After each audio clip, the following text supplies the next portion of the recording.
certeza vai ser uma boa live. Eu estou curioso, tá? De verdade. E vamos que vamos.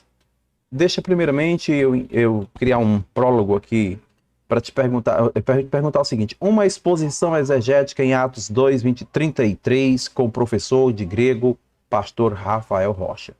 Eu queria que você, antes de dar início aí ao seu trabalho, eu queria que você explicasse um pouco, fizesse uma introdução, por que desse tema, qual a relevância desse tema, como que se aplica esse tema e por que que nós devemos nos interessar em fazer, entender esse tema como você vai propor. Por quê? Nos explica tudo isso a fim de que nós possamos mais ainda estar engajado dando atenção à sua aula.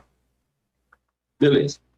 A relevância do tema é porque tem havido inúmeros debates e que tem, às vezes, se tornado embates pessoais, né, a nível de exposição de textos bíblicos entre cristãos ortodoxos e pessoas de denominações sectárias, né, como os TJs, as Testemunhas de Jeová. Tem havido muito esse debate entre a pessoalidade, a personalidade do Espírito Santo. O Espírito Santo é uma coisa, o Espírito Santo é uma pessoa que fala, que pensa, que sente, que age. Existem atributos pessoais para esse pronome neutro, né? Junto com o adjetivo neutro, que é o Espírito Santo no grego. E aí muitos debates têm havido sobre esse texto, e Atos 2:33 tem sido citado de forma equivocada pelos Testemunhas de Jeová. Primeiro, com o uso equivocado do pronome neutro tudo. Segundo, com a interpretação equivocada do próprio texto em si de Atos 2:33, tá? Então, a gente percebe que, de fato, eles não têm entendido, eles não entendem e, às vezes, nos acusam, né, de não saber usar figuras de linguagem, como o Adriano Cruz me acusou muito, de não saber definir corretamente a prosopopeia, e eu quero saber se alguma vez em Atos ele conseguiu identificar metáforas. 33, você sabia, você que me assiste, seja você Rubens Querubim, seja você Atafona que já está me assistindo, seja você Adriano Cruz que me assiste, vocês sabiam que Cristo pode ser considerado uma coisa, eu estou falando de Senhor e Salvador Jesus Cristo, ser considerado uma coisa e não uma pessoa nesse texto? Tendo a linha de pensamento de vocês sabiam que Jesus pode ser considerado uma coisa e não uma pessoa nesse texto? E eu vou provar hoje por quê. Tanto quanto vocês dizem que esse texto é usado para dizer que o Espírito Santo é uma coisa e não uma pessoa. E eu vou fazer o processo inverso. Hoje eu vou apresentar a possibilidade de Cristo ser uma coisa em Atos 2:33, tanto quanto eu vou fazer o processo inverso de apresentar que o Espírito Santo é uma pessoa em Atos 2:33. Então a relevância é uma relevância exegética com aplicabilidade apologética. Essa é a relevância da exposição do vídeo de hoje. Esse vídeo vai ficar eternizado no Arena Apologética e vai ser um vídeo consulta. Todas as vezes que alguém puder bater com a Testemunha de Jeová, e aí, Testemunha de Jeová, vocês vão ter que pegar esse meu vídeo de hoje que eu estou apresentando aqui e vão ter que montar uma defesa, uma antítese contra a síntese que eu vou fazer. Ora, se eu estou apresentando algo hoje diferente, vocês vão ter que apresentar, né, como desconstruir o que eu apresentei e apresentar a interpretação mais viável, coerente, correta para a lógica e para o bom senso sobre Atos 2:33. Então, a relevância é exegética com aplicabilidade apologética, inclusive respeitando muito a proposta do canal Arena Apologética. Dialogando bem, né, professor? Maravilha, sim, professor. Fique à vontade, comece aí a fazer a sua apresentação. Me lembra agora? Certo. Pode ficar à vontade. Aí não, pode falar. No que nós temos aqui, que eu já estou percebendo, deixa eu dar uma lida aí. Eu sei que você vai fazer todo o trabalho aí. Não, se você ler, eles vão dizer que eu não sei ler. Peraí, vai com calma, porque eles dizem que eu não sei de grego. Eles disseram no meu canal lá que eu estou no jardim de infância do grego, que eu não sei ler grego, eu não sei pronunciar grego, eu não sei explicar grego, eu não sei nada de grego.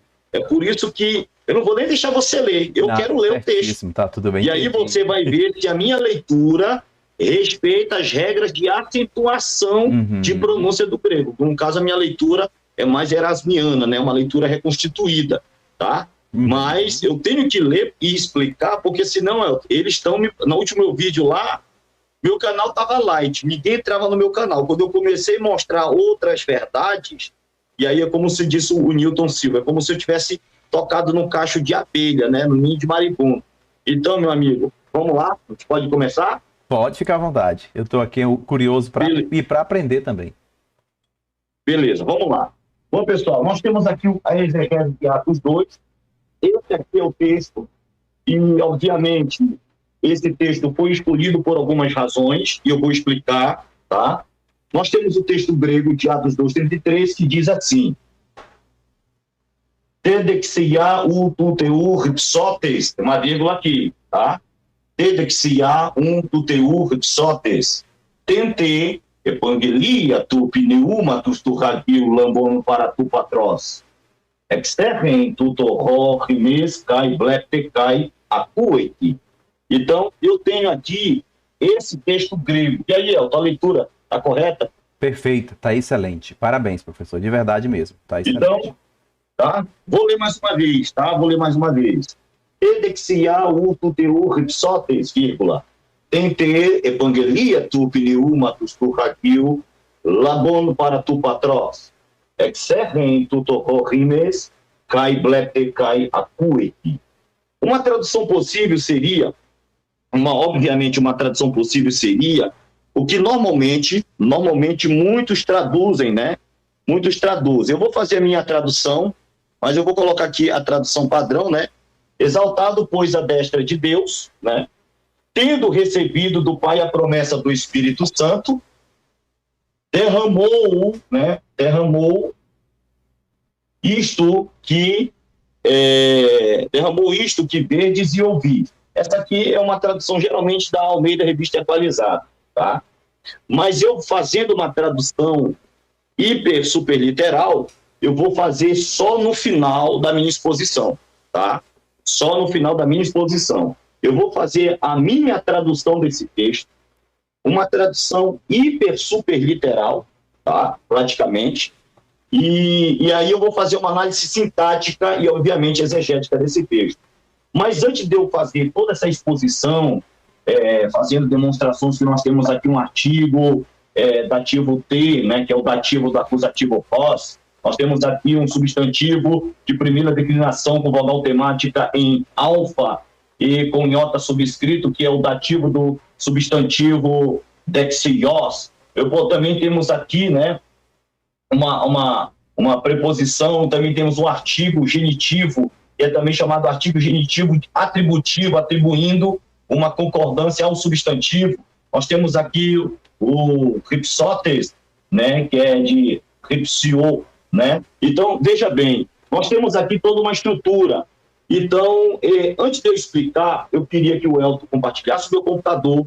Eu vou mostrar para vocês como se faz exegese dentro de todas as camadas, tá? Eu vou fazer uma exposição primeiro aí no meu computador, porque eu fiz a nota no Word e respeitei o método científico de pesquisa por nota de rodapé da minha pesquisa. Então, vamos lá. Né? Tem aqui, essa aqui, pessoal, tá aqui, ó. Esse aqui é o meu comentário exegético de Atos, tá? Vamos lá. Eu vou falar sobre algumas coisas que eu irei fazer essa noite. E eu quero que vocês prestem muita atenção. Estou aqui com Atos, esse comentário exegético de Atos, e aqui eu já estou entrando no meu processo de introdução, tá? Isso aqui é a introdução que eu irei fazer. Então eu quero que vocês prestem muita atenção na introdução que eu irei fazer, para vocês entenderem o que eu quero propor nessa noite. Vamos lá. A gente tem aqui, como proposta, destrinchar algumas coisas necessárias. E é por isso que agora estarei demonstrando como farei a exegese de Atos 2:33, respeitando toda a estrutura da mesma. Por exemplo, primeiramente estarei estabelecendo a fixação do texto, obviamente através da crítica textual em torno de Atos 2:33. Então eu vou ter um texto fixo, mas essa fixação eu irei fazer através do que é aceito pela Academia Mundial. Qual é o texto padrão para a gente trabalhar em cima de Atos 2:33? Depois eu irei apresentar o gênero literário de Atos 2:33. Que tipo de gênero literário nós estamos trabalhando? Terceiro, estarei também delimitando a perícope ao redor de Atos 2:33, Elton. Então, eu não vou estar saindo aqui de Atos 2:33. Eu não estou trabalhando agora com viagens internacionais, interespaciais. Não vou precisar ir a Marte e a voltar, tá? Ir e voltar. Eu vou ficar em Atos 2:33 e, a partir daí, eu estarei delimitando essa perícope. 4, eu também estarei fazendo algo que é necessário pela falta do mau uso que tem sido feito de Atos 2:33, que é: irei desmascarar a falácia da etimologia TJ, segundo apresentado por D.A. Carson, ou Donald Arthur Carson, e na obra dele ele mostra as técnicas para se desarticular claramente o mau uso de palavras isoladas e de textos isolados dentro de, obviamente, contextos imediatos. Então, quinto, estarei trabalhando com a falácia também do texto prova, segundo apresentado por Craig Osborne, a espiral da hermenêutica. Faremos também, faremos o uso semânticos e conotativos de possibilidades de cada palavra em Atos 2:33, e onde palavras ela tem significados semelhantes em outros campos semânticos, e o uso conotativo de tais termos. Então, vamos lá. Primeiro, eu estou fazendo agora a escolha do texto grego de Atos 2:33 pela crítica textual. Primeiro eu falei sobre a escolha do texto. E o primeiro texto que nós temos é o texto Recepto dos irmãos Eusebio. Esse texto ele teve um uso muito importante logo aí nos séculos que antecederam ali o período, ou posterior ao período da Reforma, né? Durante o período da Reforma, esse texto aqui, que é o texto grego, tá? Inclusive usado, essa aqui é uma versão de 1611 do texto grego, usado para a produção, inclusive, da Bíblia King James 1611. Obviamente, é um texto grego mantido pela Sociedade Bíblica Trinitária, conforme eu estou colocando aqui, ó, de 98, tá? Então, tem aqui, ó, a Sociedade Bíblica Trinitária fazendo a utilização do texto Receptus para suas traduções, e também a preservação desse texto grego, que sempre serviu de base para os estudos do Novo Testamento grego, das igrejas reformadas, igrejas históricas, até os nossos dias. É bem verdade que esse texto, ele, através de novas descobertas de manuscrito, ele foi ficando obsoleto, e outras tentativas de se ter textos mais confiáveis, né? Inclusive, a gente ainda tem aqui uma introdução, e tudo que eu estou colocando aqui, tá, pessoal, eu tirei do que eu tenho aqui na minha biblioteca. Então, eu estou só colocando para vocês verem aqui, ó, tá tudo grifadinho, tá? Esse aqui é o texto de Eusebio, né? O texto Receptus ou recebido, tá? Que inclusive é um texto que já tem aí, defendido pela sociedade inglesa desde 1550, tá tudo grifadinho aí para vocês saberem que esse aqui é o primeiro texto que a gente analisou, mas para fazer o processo de escolha. Qual texto eu estaria me baseando para defender Atos 2:33? Então, quando se quer fazer exegese, tem que se passar pelo viés da crítica textual e para poder fazer a escolha do texto. Bom, nós temos aqui o texto grego, e aqui tá um pouco que a ordem, né? A ordem, por causa de variantes textuais, está um pouco diferente aqui, ó. Vou dar um exemplo aqui, tá? Aonde é que está a diferença? Por exemplo, aqui no texto Receptus, de Atos 2:33, nós temos Tedexeia, o tuteu ripsotes, vírgula. Tem telepangelia, tu ragil, pneumatus. Veja que o ragil, ele está antes do pneumatus, no texto Receptus, tá? Nós temos aqui uma primeira questão, ele está antes. No texto grego crítico, que é que eu escrevi em quadro, ele está depois. Isso aqui é a primeira variante que a gente percebe, tá? E depois eu vou colocar outros textos, vocês vão ver.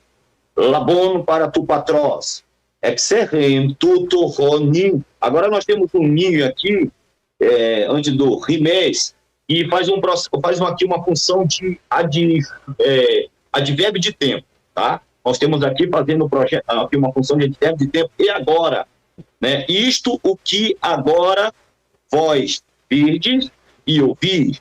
Pensa que esse ni aqui, o nu, né, nu, ni, ele vai ele vai ser eliminado, já no texto grego crítico, e no lugar desse advérbio de tempo, agora, vai ficar o cai, uma conjunção fazendo função de advérbio de tempo, beleza? Então, vai haver aí uma variante no texto grego que a gente escolheu para defender. No entanto, vamos lá. Deixa eu só colocar aqui.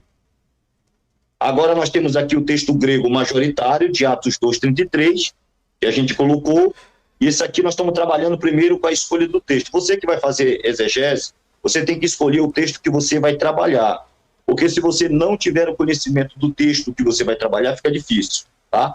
Tem aqui o Novo Testamento interlinear majoritário, né? Que é o texto majoritário com aparato crítico produzido em português por Sérgio Paulo Gomes e Odair Olivetti.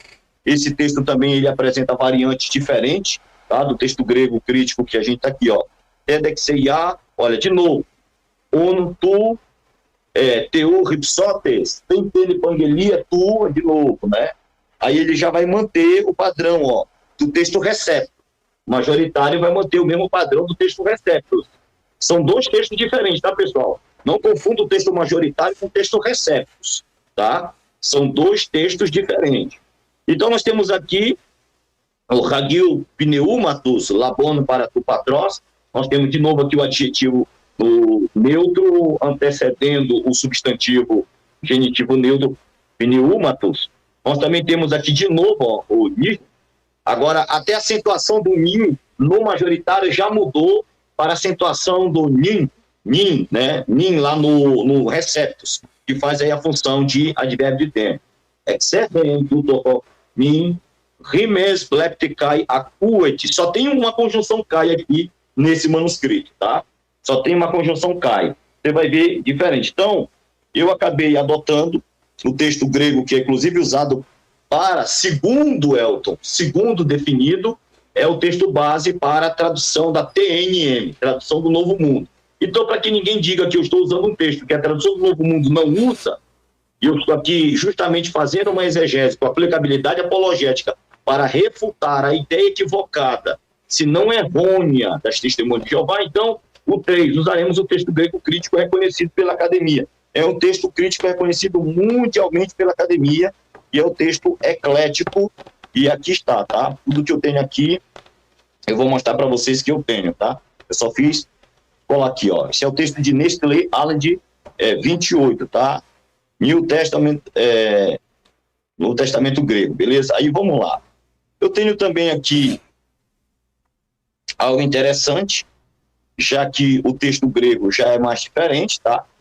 Veja que a conjunção cai, Elton, é colocado mesmo nesse texto grego aqui de forma profundamente entre colchetes. Eu vou mostrar para vocês um colchete na conjunção cai, tá? Fazendo aqui uma função adverbial. Tá aqui, pessoal. Tá dando para vocês verem aí, legal? De novo, versículo 3. De novo. Dedexeia, tu teu ripsotes, tem te evangelia, tu pneumatus, tu ragil, lambon, para tu patros.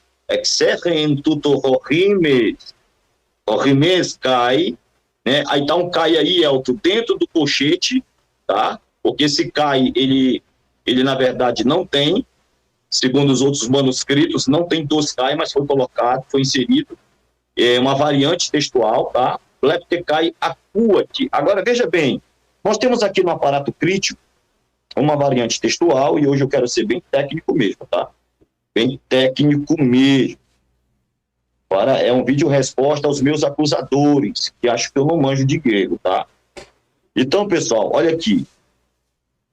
Vamos lá, pessoal. Eu tenho uma variante aqui, tá grifado de vermelho, tá dando para ver? Esses dois termos. Tá dando para ver. Variado de vermelho? Uhum. Tá.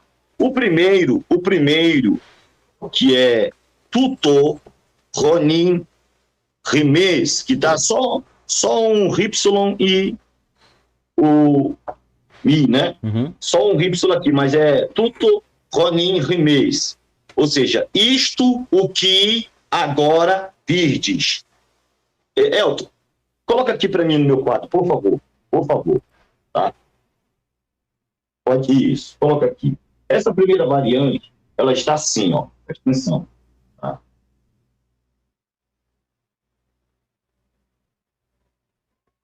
Tuto,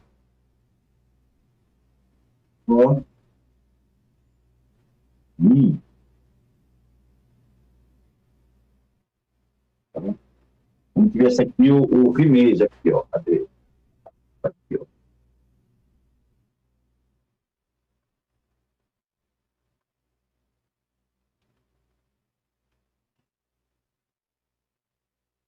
Tá?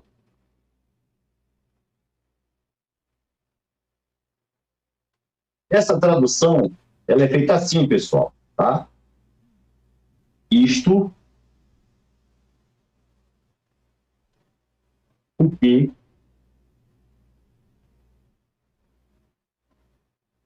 agora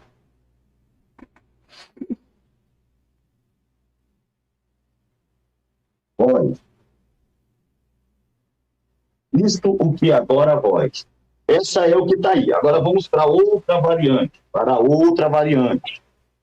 Tá? Vamos lá.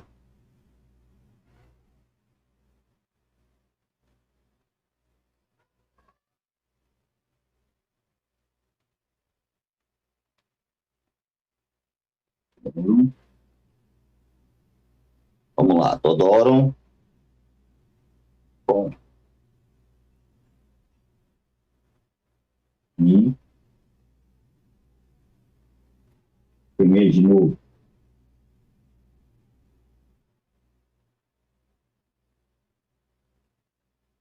Primeiro.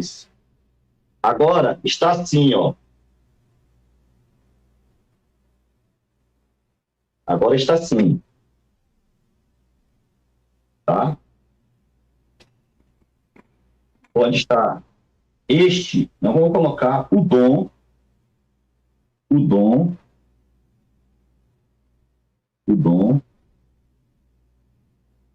o que agora vós virdes, né? E ouvis. Então, veja aqui, ó. Eu escrevi o que está no aparato crítico, está aqui em quadro, tá, pessoal? Eu escrevi o que está no aparato crítico em quadro, eu traduzi. É isso que está aqui, ó. Um está dizendo isto, o que agora vós virdes e ouvis, e o dom, o que agora virdes e ouvis. Ou também pode ser traduzido da seguinte forma, tá? Seguinte forma, tá? Só colocando aqui. Pode ser traduzindo este dom,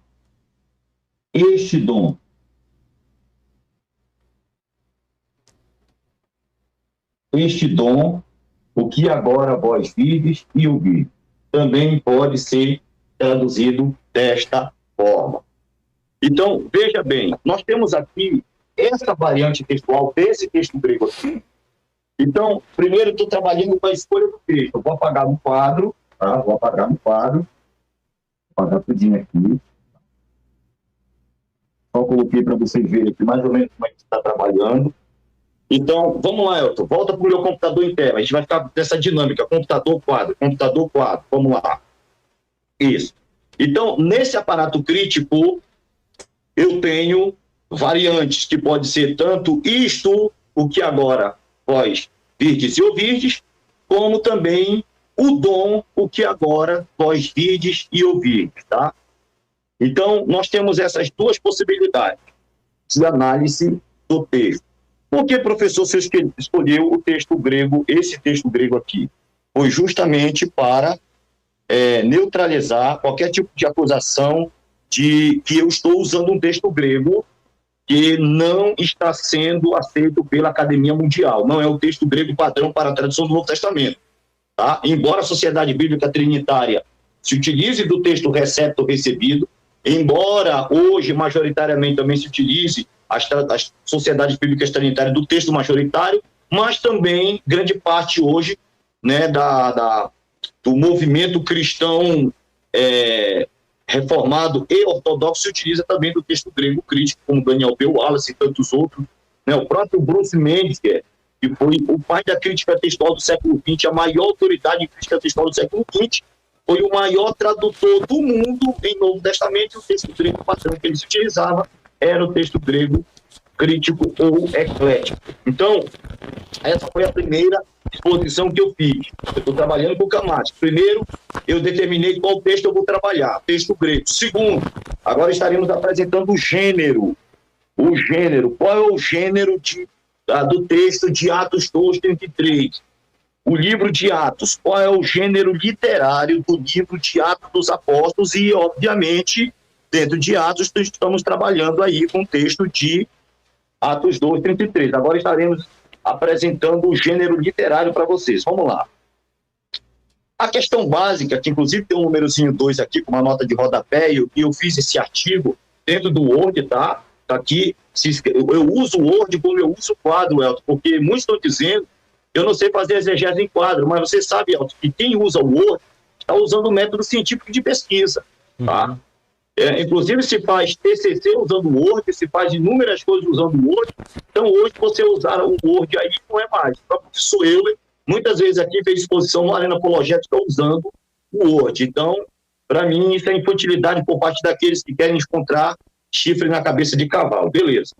Então, basicamente, e outra coisa que eu quero deixar claro, eu quero fazer uma apresentação de grego, de exegese de grego de Atos 2:33, para que professores me assistam, tanto quanto eu quero fazer uma exposição de grego, para que pessoas que não têm o conhecimento técnico do grego possam aprender também. Eu não estou aqui só para alimentar a girafa, que come com a cabeça lá em cima.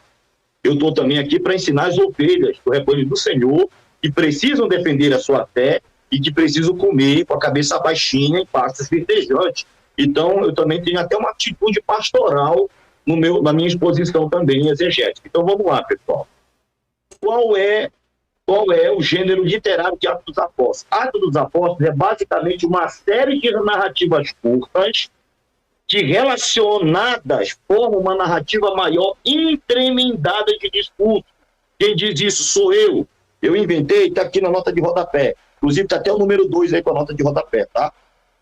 Olha quem disse isso aqui. Eu vou botar aqui a nota de rodapé. Aqui, ó. Nota de rodapé aqui embaixo. Aqui, ó. Nota de rodapé aqui embaixo, tá? Manual de Exegese Bíblica do Antigo e Novo Testamento de Douglas, Stuart e Gordon P., página 66. Então, eles analisando o texto exegeticamente de Atos dos Apóstolos, eles, na verdade, definiram que Atos dos Apóstolos ela tem essa estrutura, ela não é poesia, ela é um livro de narrativa, é um livro de exposição histórica, entendeu, El? Então, é basicamente uma série de narrativas curtas que, relacionada, formam uma narrativa maior, incrementada de discurso. Nós temos um texto de discurso, tá? Então, vamos lá. Vamos analisar. Para enfatizar mais, eu coloquei aqui o R.N. Champlin, no seu comentário do Novo Testamento, versículo por versículo, de Atos dos Apóstolos, e aqui, produzido pela editora Ragnos, olha como ele define o gênero literário de Lucas, tá? Ele diz aqui o seguinte, como narrador exato, Lucas se compara favoravelmente com Heródoto, Xenofonte, Joséfo, Tito, Lívio, Tácito, em questões como costumes, geografias, topografias, que podem ser averiguadas pela pesquisa histórica e arqueológica. O livro de Atos se tem mostrado extraordinariamente digno de confiança.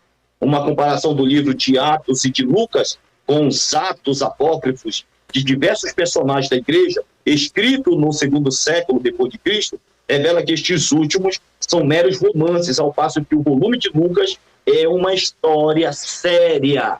Então, estou tratando com um livro histórico, um livro de narrativas históricas. Esse aqui é o gênero histórico. Inclusive, ele coloca aqui também a sua referência. Vamos continuar, tá? Tem algumas coisas, claro, que eu vou fazer a apresentação no Word, vai ser necessário, e outras eu vou fazer em quadro. Bom, o terceiro ponto eu estabeleci o texto que eu vou trabalhar, que é o texto grego crítico eclético. Eu analisei e provei a estrutura e o gênero literário de Atos Apóstolos, qual é o gênero literário, e agora estou trabalhando com a perícope.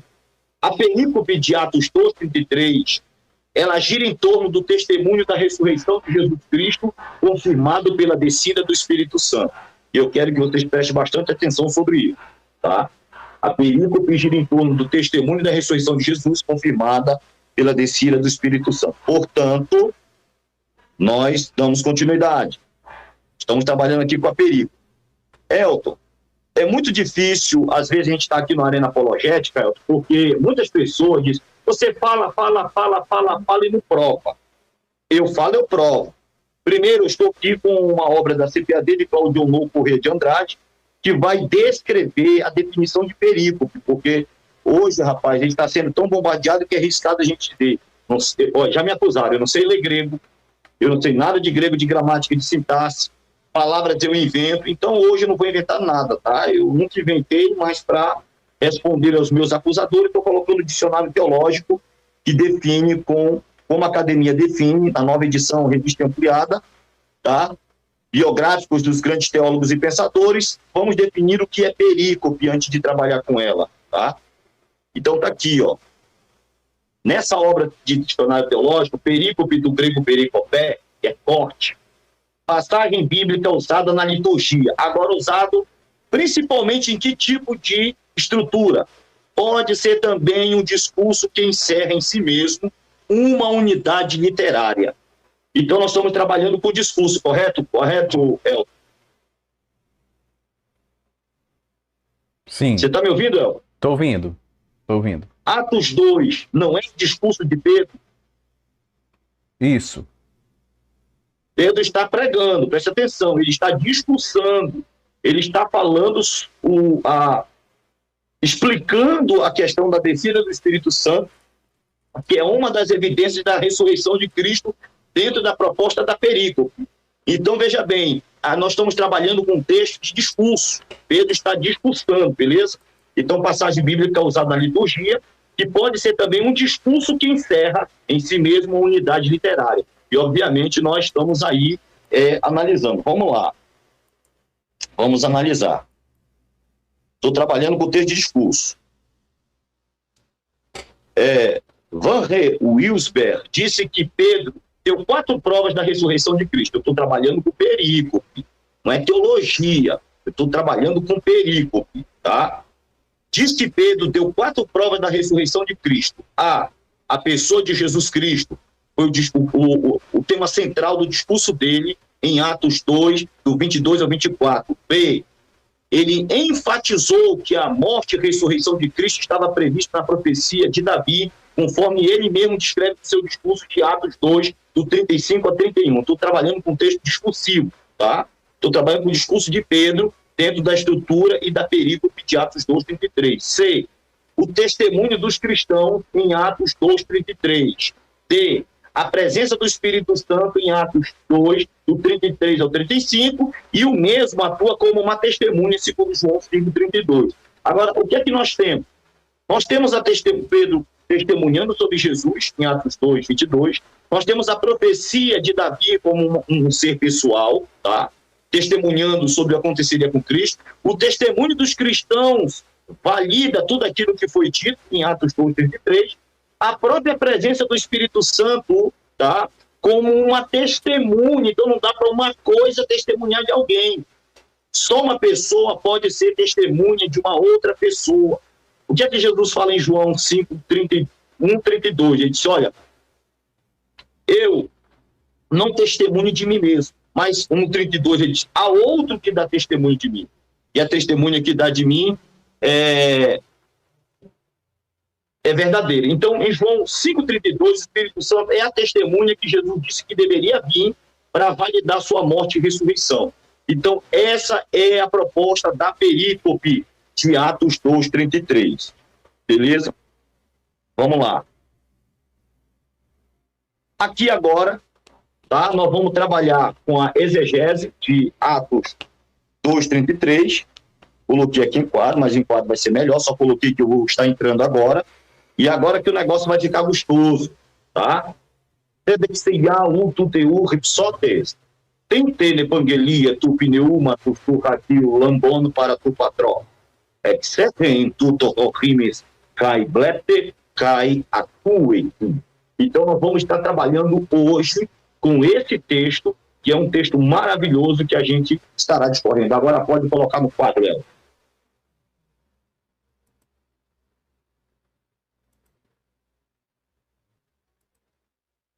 Elton, por favor, volta mais uma vez aí o meu computador, Elton.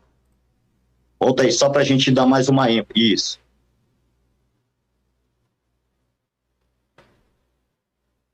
Tá? Eu tá aqui tá praticamente aqui com o professor de grego, para mim é gostoso pra caramba, porque eu sei que o Elton tá manjando a estrutura do que eu tô propondo. E é muito legal quando tem alguém que manja do assunto com a gente aqui, porque é muito complicado. Então, o que foi que eu fiz? Primeiro, tá? Só recapitulando o que eu fiz aqui para me poder agora ir para o quadro. Primeiramente, estabeleci, né, a fixação do texto base. Segundo, trabalhei apresentando o gênero literário com que eu estou trabalhando. Terceiro, eu delimitei a perícope.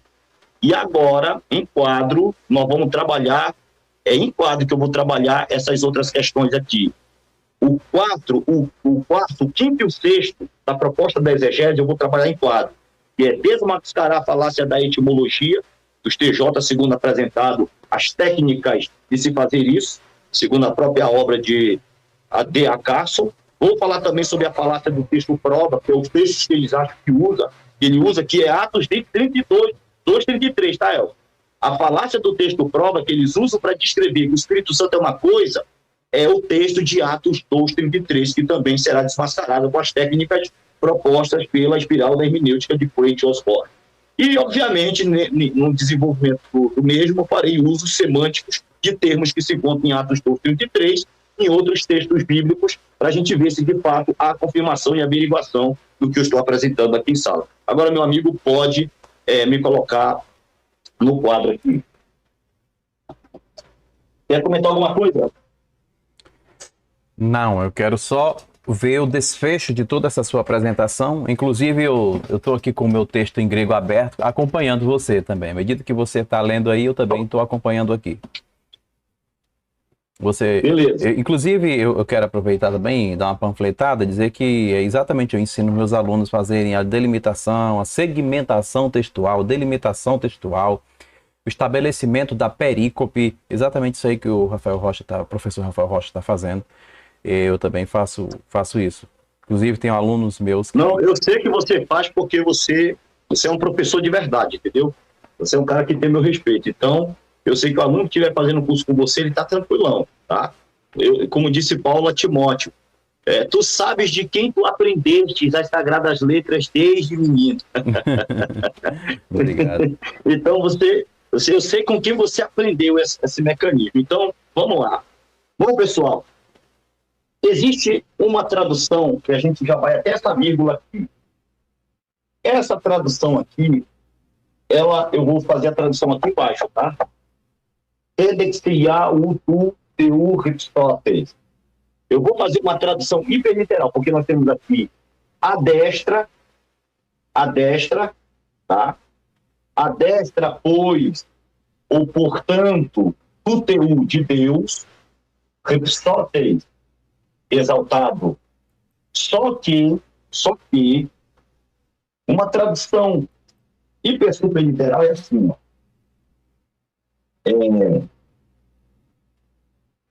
Aqui o primeiro, tá? Eu vou pegar esse primeiro aqui, essa primeira estrutura aqui, ó. Vamos lá com calma.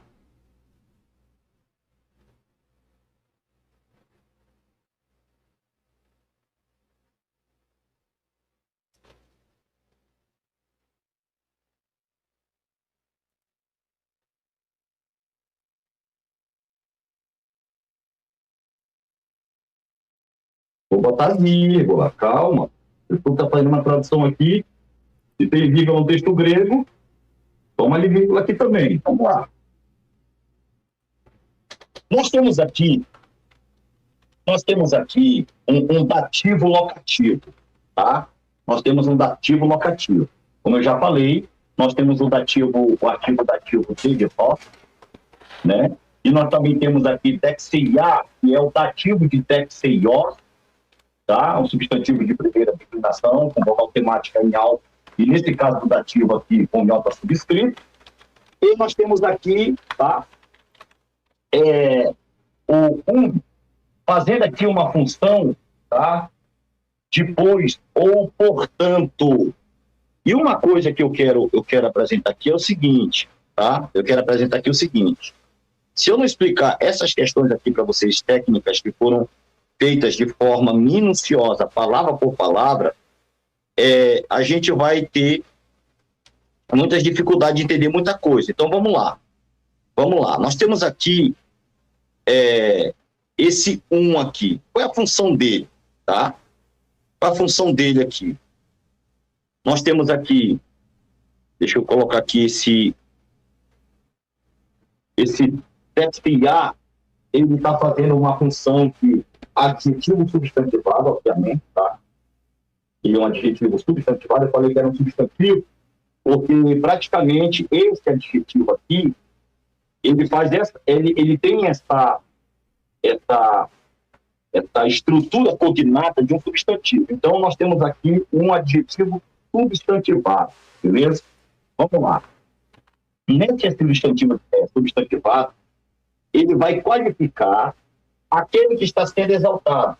Mas, ao mesmo tempo que ele qualifica, ele também, como no caso é um adjetivo notativo, ele está apontando, tá?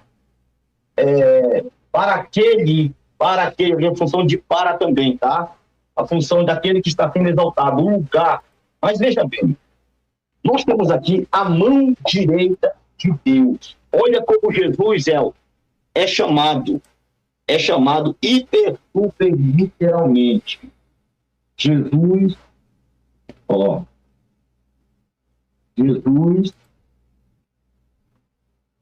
é chamado.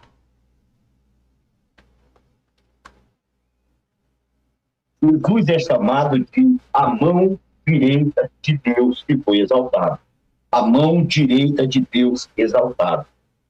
Isso aqui, Elton, é uma expressão, é uma metáfora para descrever que Jesus foi exaltado. Alguém pode dizer, não, professor, mas as traduções traduziram como a destra de Deus exaltado, ou a destra de Deus exaltado. A destra foi exaltado ou foi alguém que foi exaltado? Porque tanto deve ser Iá, que esse adjetivo substantival, tá? Ele tem essa função também de qualificar aquele que foi exaltado. E essa qualificação é dada por nome de a mão direita de Deus. Eu te pergunto, Jesus é uma coisa? Porque a mão é uma das partes de um corpo, tá? Então, isso aqui, é interpretação de termos metafóricos que descrevem uma pessoa, tá? Então, primeiro, Jesus, então, aqui nesse texto, não é uma pessoa, ele é uma coisa. Ele é a mão direita de Deus que foi exaltado. Só que eu não posso fazer esse tipo de defesa que Jesus é uma coisa, ou ser chamado de a mão direita de Deus exaltado, porque, obviamente, embora esteja tratando com um texto de narrativa, um texto discursivo, um texto histórico, mas no discurso dessa narrativa, a linguagem que se usa para fazer tal descrição é metafórica. Então, como Elton, que eu vou, não respeitando os princípios e figuras de linguagem, eu vou chamar Jesus de coisa, porque nesse texto de Atos 2:33 ele está sendo chamado de a mão direita de Deus. E aí, Elton? Tá dando para entender? Sim. Tá muito top. Tá? Beleza. Mas só para não ficar com as minhas palavras, né? Se alguém está achando que daqui a pouco eu vou colocar outras obras acadêmicas aqui, tá?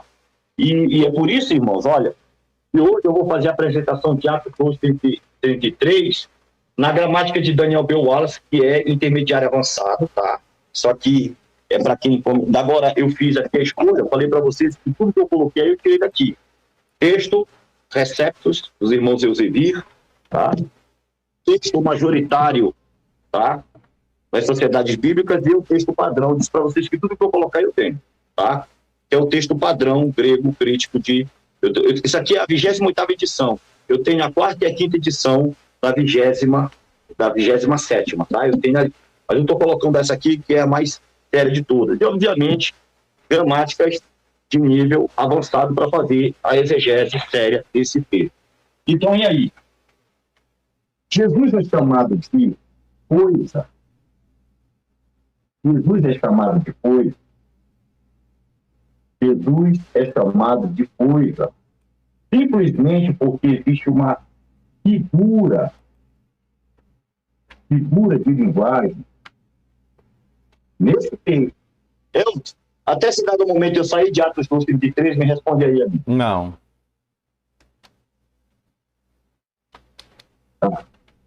Figura de linguagem como metáfora, tá? Metáfora.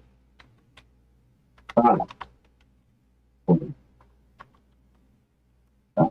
Nós temos aqui uma metáfora. E aí? Já estou mostrando para vocês aqui em quadro que esse texto não apresenta Jesus como uma coisa. Ele só está dizendo de forma metafórica que ele é a mão direita de Deus que foi exaltado. E uma coisa interessante, agora estou falando com estudioso grego. Estudioso grego sério. Eu estou falando com Elton mesmo agora, estou falando com o professor Euler, se estiver me assistindo, professor Átila Ribeiro, estou falando com Wesley da Grécia, estou falando com os professores agora. Todos vocês que forem fazer uma investigação sobre essa expressão, geralmente é usada no grande grego clássico. Tá? O professor Wesley também é professor de grego clássico, tá? E moderno também. A esposa dele parece ter formação em grego clássico. Então, essa expressão, a mão direita de Deus, era uma expressão muito usada e muito recorrente no mundo, né, clássico, do grego clássico. Quando ela entrou no Novo Testamento do grego koiné, ela foi aplicada ao Senhor Jesus. Jesus é chamado de a mão direita de Deus. Essa é uma expressão técnica, tá? Inclusive, compartilha a minha tela aí, por favor. Agora compartilha o computador. Vou colocar para vocês aqui, tá? Para vocês saberem de onde é que eu estou tirando também, tá? Só para vocês saberem aqui. Vou colocar aqui A.T. Robson, tá? A.T. Robson. Eu vou colocar para vocês aqui que tudo que eu estou fazendo não existe elucubrações e devaneio de uma mente fiel, tá? Eu estou 484. Eu estou tirando de obras acadêmicas, tá bom? Então vamos lá, pessoal. Olha o comentário de A.T. Robson. Olha como ele coloca: na mão direita de Deus. Tá vendo aqui em cima, El? Sim. Na mão direita de Deus. Isso. Ele já começa a tradução dele assim, na mão direita de Deus. Ele diz, essa tradução torna o caso instrumental. Isso. A margem tem um em vez de para, isto é, o caso locativo. E no caso dativo, verdadeiro sentido, o verdadeiro sentido, El, olha aqui, tem que grifar isso aqui, ó. Fica muito solto, né, professor? Oi? Ah, sim. Tá aqui, ó. Verdadeiro sentido, a mão direita de Deus. Isso. Esses três casos chegaram da mesma forma em grego. Aí pega Romanos 8:24, nos dá outro exemplo de ambiguidade, tá? Salvos, né? Ele pega lá a questão do... Oi? Não, falei não. Tá. Aí salvo pela esperança, expectativa ou esperança, ele geralmente é bastante fácil de distinguir o caso em que a forma é idêntica, exaltado, ripsóteres. Nós temos aqui o auristo, voz do particípio passivo, tá? Primeiro, ripso, né? Aí, elevador, também, aqui aparece sentido literal, bem como os trópicos. Geralmente essa linguagem trópica, segundo Eduardo Robson, linguagens figuradas, tá? São trópicos ou tropológicos. Olha aí como já aparece uma figura de linguagem aqui na interpretação, Elton, do texto de Atos 2:33 em grego. Então, Elton, as pessoas que querem trabalhar com esse texto, elas não sabem nem o gênero literário e as figuras de linguagem que se encontram nesse texto. Então, o próprio A.T. Robson diz que nós temos aqui uma estrutura com palavras trópicas ou tropológicas ou figuradas. A promessa do Espírito Santo, tene pagalia tu pneumatus tu ravil, né? A promessa mencionada em 1:4 agora está cumprindo que só existe o Espírito Santo ou Pai, né? Que consiste no Espírito Santo ou Pai, para tu patrós, enviado pelo Filho. Então, estou colocando aqui só para vocês terem uma ideia, tá? Olha, você derramou, exerren, você derramou, auristo, voz ativa, tá? Ekhel, aí veja bem, o verbo usado por Joel, citado por Pedro no versículo 17 e 18, Jesus cumpriu a sua promessa.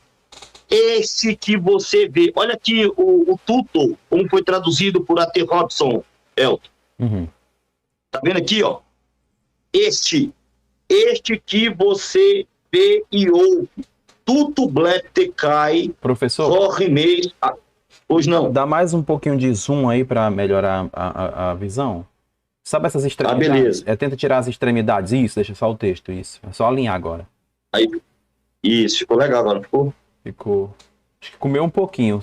Diminui um pouquinho o zoom, aí fica perfeito. Não, mas aí eu passo aqui, entendeu? Beleza. Ó, este aqui onde tá a setinha, este que você vê e ouve. Olha o tuto aqui, ó.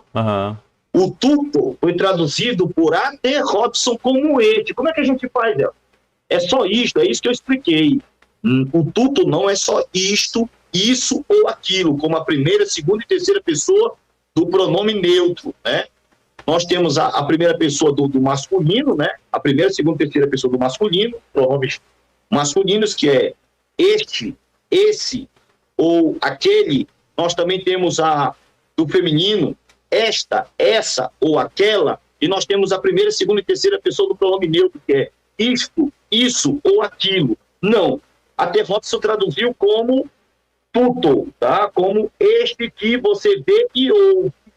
Então, isso aqui é muito interessante numa obra acadêmica, tá? Mas aí, vamos lá. Isso aqui é só uma demonstração, ainda vou trabalhar em quadro melhor sobre isso, de forma mais avançada.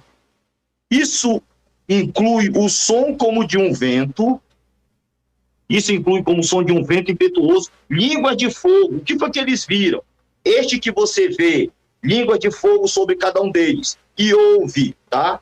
E ouve, tá? Um vento veemente impetuoso, e línguas faladas por 120. O teste teve diante de si esta nova energia do céu. Aí ele cita aqui um estudioso e diz, uma demonstração destacar que Jesus era o Messias. Ou seja, era essa forma que o Espírito Santo iria testemunhar, derramando sobre os 120 o dom que seriam vistos como línguas repartidas como de fogo, e o Espírito derramaria o dom que seriam ouvidas os testemunhos das grandezas de Deus em todos os idiomas, Partos, Medos, Elamitas, da Capadócia, do Ponto da Alha e da Panfilha. Então, nós temos aqui, pode colocar no quadro de novo, El, por favor. Então, nós temos aqui uma questão muito séria, tá? Uma questão muito séria. A primeira questão é que existe uma metáfora para Jesus, sendo linguisticamente chamado de uma coisa. Então, por ser uma metáfora, a mão direita de Deus exaltada, nesse texto, Jesus é uma coisa, porque a figura de linguagem é uma metáfora, então a gente tem um problema aqui. Então, vamos lá. Eu vou continuar aqui, terminando aqui minha tradução. Só coloquei aqui de forma explicativa. Tá? Isso aqui é para que ele nunca mais venha usar esse texto, tá? Seja você quem for, salão do reino, corpo governante, nunca mais use esse texto, porque você vai ter problema nesse texto se você pegar um professor sério de grego, tá? Não use mais nenhum texto do Novo Testamento sem você fazer uma averiguação correta de uma tradução possível e viável. Então vamos lá, tá? Eu vou criar um conteúdo hipótese, ou seja, a mão direita de Deus exaltada. Tente evangelia tu pneuma tu radio lambono para tu patrão. Aí veja bem, e a promessa do Espírito, agora, peraí, tá? Nós temos o tem aqui no acusativo, esse tem aqui no acusativo, tá? Esse tem aqui no acusativo, ele vai fazer uma função para indicar qual é o verbo de transição direta, tá? Se fosse dativo, verbo de transição indireta. Nós temos um verbo transitivo direto. Qual é o verbo transitivo direto? O labono, de lambano, tá? Então, veja bem, a promessa evangelística do pneumatos do Espírito. Agora nós temos uma coisa bem aqui, que é interessante, outra pérola, além da gente ter aqui, tá? Tanto o artigo no acusativo como substantivo no acusativo, que vão fazer deste verbo labono, de lambano, um verbo transitivo indireto para culpatrof. Mas vamos lá. Nós temos uma coisa interessante e uma tradução possível. Uma tradução possível, tá? Nós temos tu pneumatos tu radio, tá? Nós vamos trabalhar com essa construção chamada aqui, eu vou escrever aqui embaixo, vou escrever de vermelho, está bacana, tá? Chamado de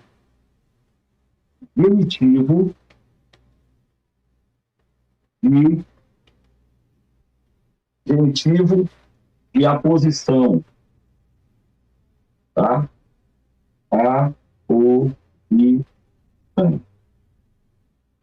Professor, o que esse genitivo de aposição, o genitivo apositivo, o que ele propõe no tu pneumatos tu radio? O que ele propõe?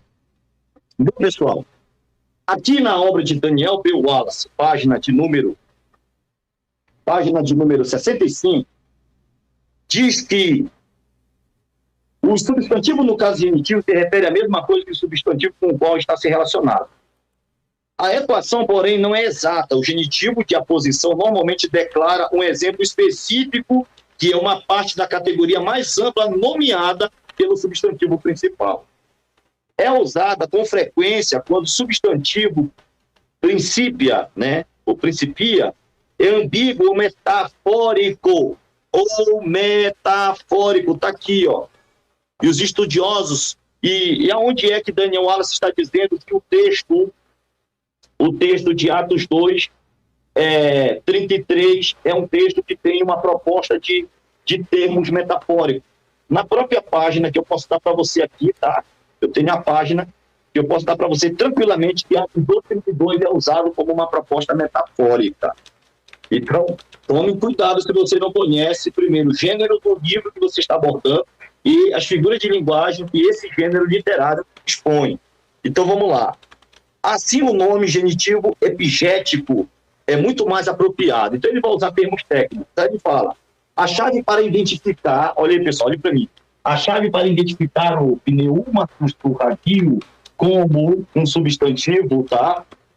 De aposição, cada genitivo de aposição, com muitos de seus genitivos, podem ser traduzidos com D, o substantivo genitivo, para testar se o genitivo em questão é um genitivo de aposição, ou seja, substitua a palavra D com a paráfrase. Olha aí, ele disse que esse literalmente é substituído o D por uma paráfrase, e ele vai citar qual é a paráfrase. Aí ele diz, substitua o D com a paráfrase de é, ou qual é, ou isto é, ou se for um substantivo que se refere a uma pessoa, quem é. Se não fizer o mesmo sentido, é improvável que seja um genitivo de aposição. E se fizer o mesmo sentido, provavelmente é um genitivo de aposição. Então, aí aqui na nota de rodapé, diz assim, o próximo passo é verificar essas e outras possibilidades exegéticas.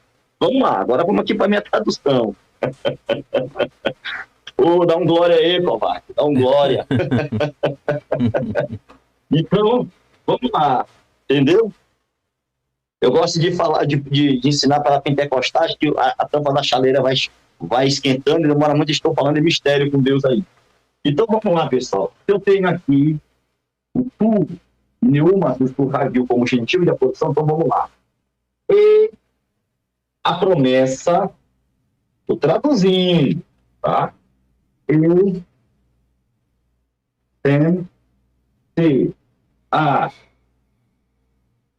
a epangelia, promessa,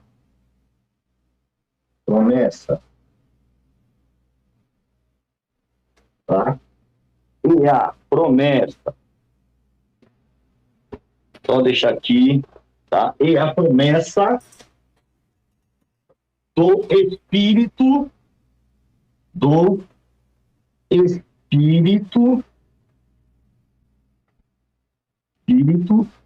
Agora eu vou colocar de vermelho a paráfrase do substantivo de aposição. A mão direita de Deus exaltado, uma metáfora para Jesus, e a promessa do Espírito, aquele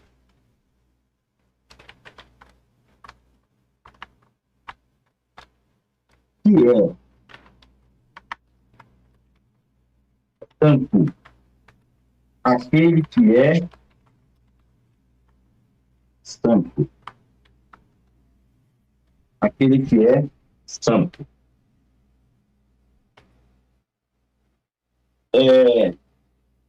Aquele que é santo, tá?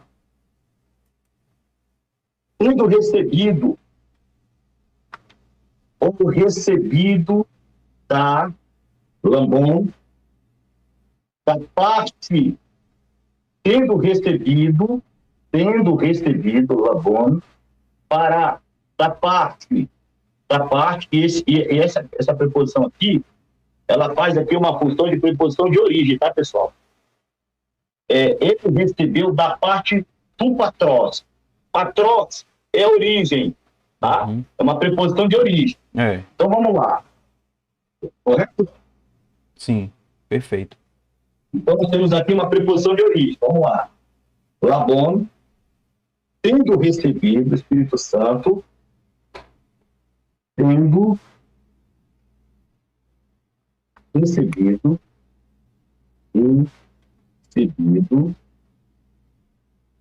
para tu patrão, tá? Da parte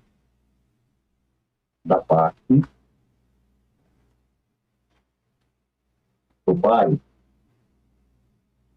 pai, vírgula.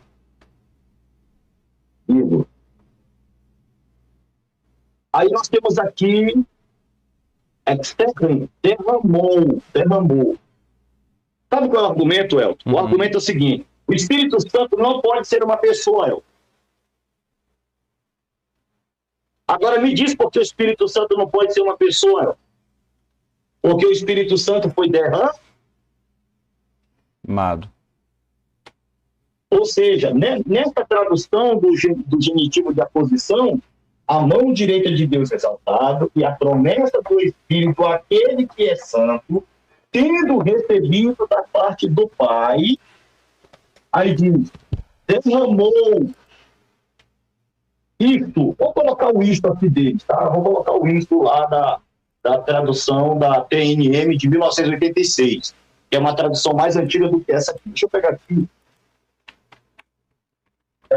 Essa tradução aqui, ele já não colocou isso. Essa tradução da TNM aqui, ó, ela colocou o quê, tá? O tudo ficou como o quê, tá? Fazendo parte aqui uma função de pronome relativo, tá? Como, tá? Então, vamos lá. Então, o Espírito Santo, ele não pode ser uma pessoa, porque uma pessoa é derramada. Esse é o argumento mais pueril, mais irresponsável, mais destituído de conhecimento que eu pude ver uma testemunha de Jeová fazer. Me perdoe, não estou aqui para ofender ninguém, não estou aqui para atacar ninguém no ponto de vista pessoal, estou aqui para trabalhar ideia, interpretação, eu estou trabalhando com fator exegético. Primeira coisa que eu vou provar para vocês é que esse derramou é uma metáfora para descrever a ação que pode ser praticada por uma pessoa, tá? O exerrem, ele não é só o derramou do ponto de vista de como o Espírito Santo fosse uma água, uma coisa que está sendo derramada sobre alguém, não, tá? Essa mesma estrutura aqui, ela é encontrada em Judas, capítulo de número 15. Judas não tem capítulo, né? É só versículo. Compartilha meu computador aí, ó, por favor. Compartilha meu computador aí. Vou colocar aqui para vocês aqui. Vamos lá. Vou mostrar para vocês aqui que esse é uma metáfora para descrever a ação que pode ser feita por uma pessoa, tá? Deixa eu colocar aqui. Verso 15. Aqui. Isso aqui no Novo Testamento, tá, pessoal? Deixa eu pegar aqui o texto de edição 28ª. Tá aqui, ó. Pois sai, cresce em capital, série, quanto é, quanto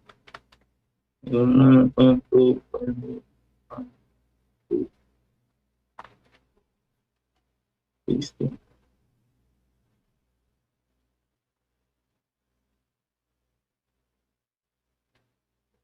Está confirmado aqui.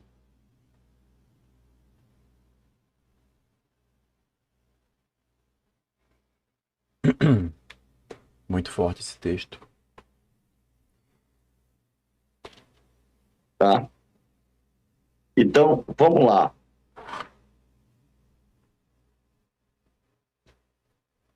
Tedexio, tuteuipo. É esse aqui. Tá? Eu vou colocar aqui porque eu quero que eles vejam, tá? Eu quero que eles vejam, porque essa galera, eles não acreditam no que a gente está provando. A gente provando, eles não acreditam, tirando provando nada. Aí, entendeu? Aí fica complicado. Vamos lá, tá? Vamos lá. Vou só colocar aqui.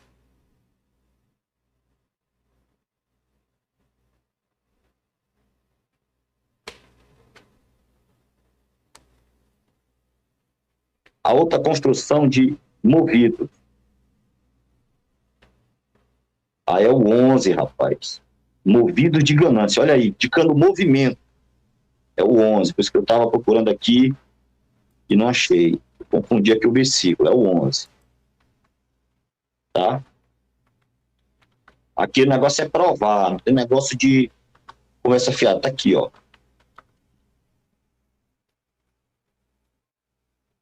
Tá aqui, ó. Tá, pessoal? Olha aí. Alguém que é movido de ganância.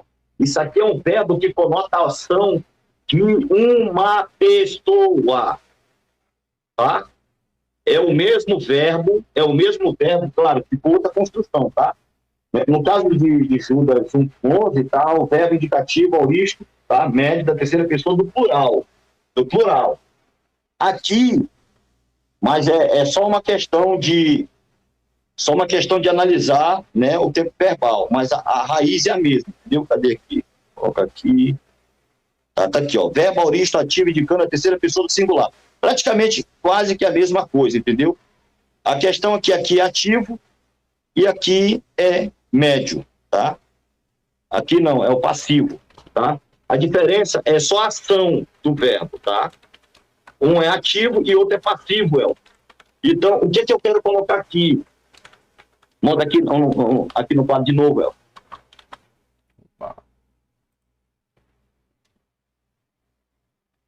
Olha aí, ó. Aqui está descrevendo que esse derramou,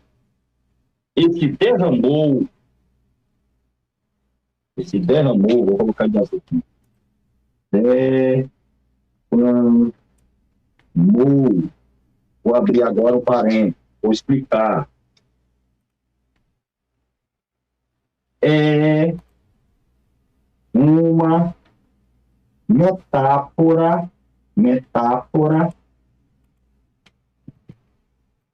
para descrever, para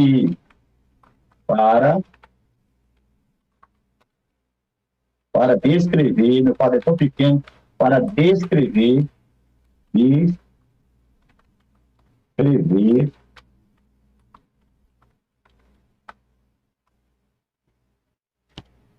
a ação do Espírito, para descrever a ação do Espírito,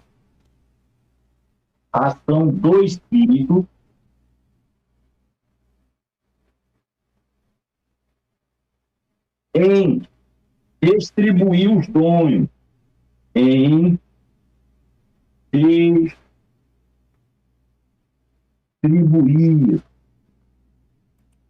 os dons. Só essa palavra aqui, ó, é uma metáfora que conota uma ação praticada por uma pessoa, segundo Judas 1:11. Por que você, professor, teve que pegar uma palavra grega, essa palavra, lá do texto de Judas 1:11, para descrever que essa palavra pode ser usada como uma ação daquele que é movido de ganância. É uma ação de alguém, né? Uma coisa não sente ganância. Sente ganância essa uma coisa? Uhum. Não, uma coisa... Uma coisa não sente ganância, só uma pessoa sente Uma coisa é uma ganância. coisa, né? Então, esse verbo aqui, ele está em Judas 1:11 para descrever alguém que é movido de ganância. É uma ação praticada por uma pessoa. Mas nesse caso aqui, em Atos 2:33, ele é uma metáfora, que descreve a ação do Espírito Santo em distribuir os dons. Por isso que eles viram línguas repartidas como de fogo, e dessa distribuição das línguas repartidas como de fogo sobre os 120 no cenáculo, foi uma distribuição do Espírito, foi um derramamento metafórico do Espírito. Não foi o Espírito Santo sendo derramado como água, ele era uma pessoa derramando metaforicamente, ou seja, é uma metáfora para descrever a ação do Espírito em distribuir os dons. Vocês conseguem entender isso aí, pessoal? Conseguem entender as metáforas do texto de Atos 2:33? Então não tem nada de coisa aí. Não tem nada de coisa. O Espírito Santo não é uma coisa. Ele é alguém, tá? Ele é alguém que distribui os dons. Ah, mas os outros textos anteriores diz que ele foi derramado. Ele foi derramado. Tá? Mas esse derramado não é com esse significado, porque é complicado. Olha, o cara que tem uma mentalidade fechada, uma matemática lógica fechada, sem entender. Por exemplo, vou dar um exemplo para vocês aqui, tá? Eu vou fugir um pouco, vou abrir aqui um parênteses. Eu não ia fugir até esse dado momento de fugir. Quanto tempo a gente tem de live, El? Nós estamos com... Deixa eu olhar aqui. Estamos exatamente, professor Rafael Rocha, com 1h26 de live. Beleza, já vai ser suficiente, eu já vou fechar a questão. E eu já quero aproveitar e agradecer, desculpa a interrupção, agradecer o querido professor Ramon Gomes, que está nos abrilhantando com vintão aí, né? É de Deus, é de Deus. Ajuda o canal do Elton aí, pessoal. Manda o superchat, manda pix, abençoa o canal dele. E ele está propondo para vocês, aqui uma aula de grego gratuito, de graça, tá, pessoal? De graça, tá? Eu fiz questão de me ter usado por Deus como instrumento de bênção para a vida de vocês que estão nos assistindo e para a vida do Elton também. Então, vamos lá, pessoal, vamos lá. Então, veja bem, nós temos aqui uma metáfora, pessoal.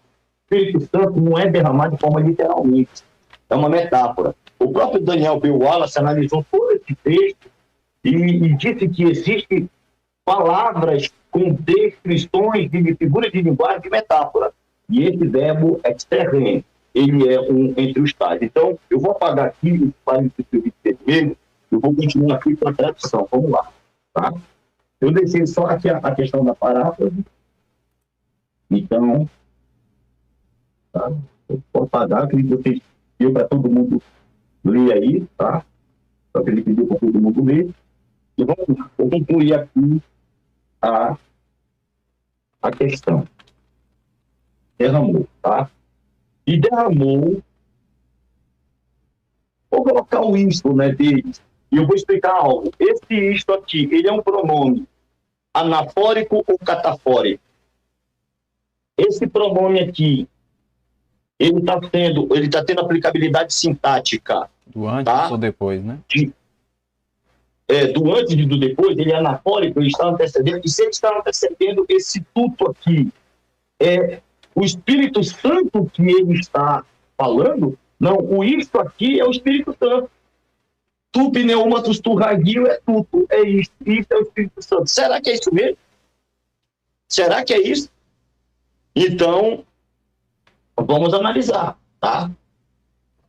Esse tudo aqui, ele está relacionado depois da vírgula aqui, ó, nessa segunda sentença aqui, né, na continuação da sentença, ele está relacionado com esses verbos lepter e acuete, que são verbos que estão no auristo, são chamados de auristo de antecedente.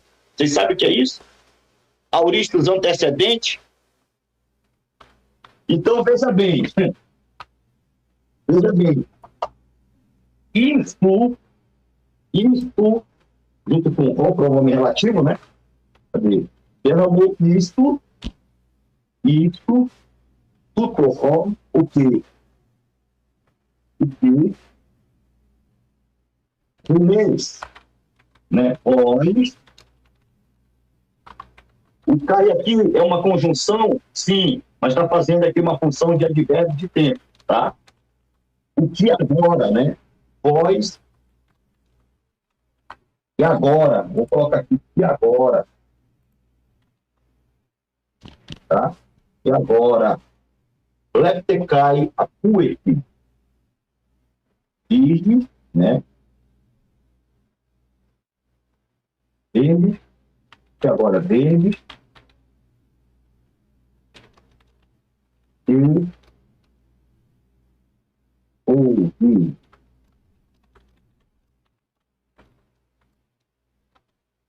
E aí? Aqui eu fiz a tradução. Fiz do Grêmio, tradução, tá? De novo, recapitulando. Edexeia, tu teu, Aristoteles. Eu tenho pangelia, tu, pneuma, tu, labono para tu, patró, terra em tu, torró, rimeus, cai, blepte, cai, acuete. A mão direita de Deus exaltado, tá? E a promessa do Espírito, genitivo de aposição, aquele que é santo, tá? Aquele que é santo. Tendo recebido da parte do Pai, tá? Labono para tu, patró, derramou isto, tá? Excedem tu, torró, tá? Derramou isto o que? Remescai, bleptecai, acuite, né? O que vós, e agora, né? Vede e ouvir. Então, veja bem, essa tradução aqui, eu acho que está dando para todo mundo, tá nítido aí no quadro? Como é que tá? Tá muito boa a imagem, professor, tá ótimo.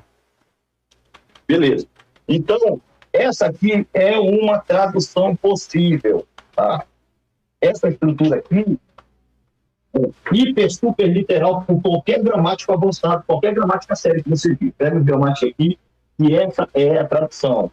É que se esse adjetivo substantivado, ele vai ter essa função, como aí fazendo uma função de dativo locativo, né?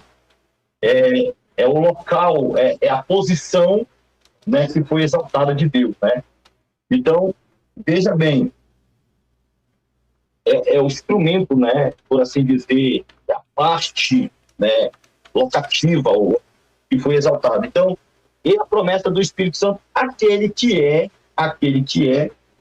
tá? Então, é possível essa tradução, porque quando o substantivo tu pneumatos, segundo Daniel B. Wallace, pode ser parafraseada, e a frase é isto é, que é, isto é, quem é, ou aquele que é, tá? Aquele que é, dando aqui esse pronome demonstrativo ao Espírito Santo. É engraçado que nos outros textos grecs não está nessa forma aqui, não está tu pneumatos tu ragil, está ragil tu pneumatos, né? Ou não, tá?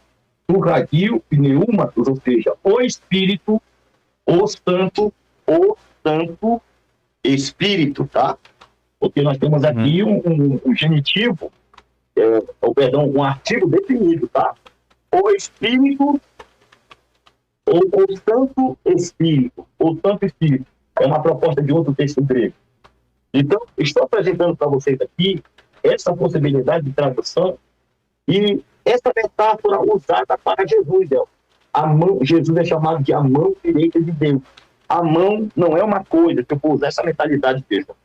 A mão não é uma coisa. A mão não é uma pessoa. A mão é uma coisa. Então, Jesus é chamado de mão, então Jesus não é uma pessoa, Jesus é uma coisa. Então, eu posso debater com o TJ em cima desse texto, eu posso dizer para ele que Jesus não é uma pessoa, é uma coisa porque ele é chamado de mão. Assim como o Espírito Santo também não é uma pessoa, é uma coisa porque ele está sendo derramado. Ou seja, é um argumento pueril, porque tanto o verbo derramou é uma metáfora para a pessoa do Espírito, aquele que é santo, é tanto uma metáfora como a primeiro adjetivo substantivado. Entendeu? Uhum. Então, nós temos essa questão aqui. Toda assistência seja trabalhada. Eu vou apagar aqui a minha tradução, porque já viu para o pessoal vivo, vão reassistir o vídeo. Tá? Toda questão é trabalhada, pessoal. Você primeiro tem que saber o seguinte: na sintaxe, tá? Na sintaxe,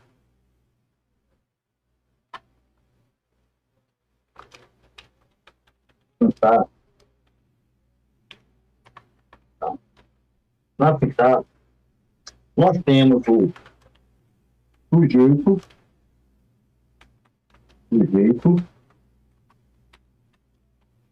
tá? Nós temos o quê? O verbo. Nós temos o objeto,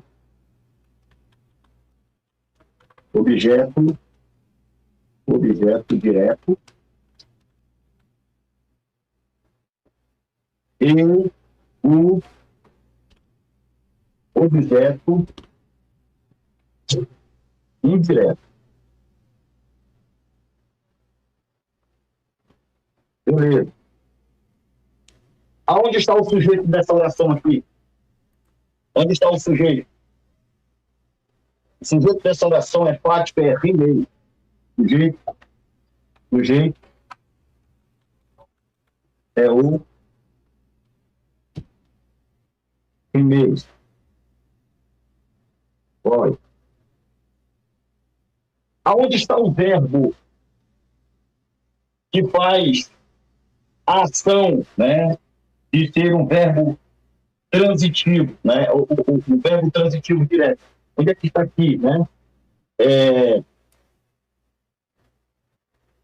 Nós temos aqui muitos verbos, né? Temos muitos verbos. Se a gente for olhar aqui, a gente tem um verbo ripsotes, temos o verbo aqui labon, nós temos o verbo exterren. E aí, qual é o verbo aqui? Qual é o verbo nessa estrutura que pode indicar aí, né? Fazer uma função de verbo de ligação. Nós temos muitos verbos aqui, mas e como é que a gente vai fazer? Tá? Então, nós vamos aqui apresentar as possibilidades como o próprio verbo, né? Ou seja, o Espírito Santo, a promessa do Espírito Santo foi dado, né? Ou tomado da parte do Pai. Vou pegar aqui silabano, vamos de lambano, faz um sentido de tomado, tá? Vou colocar aqui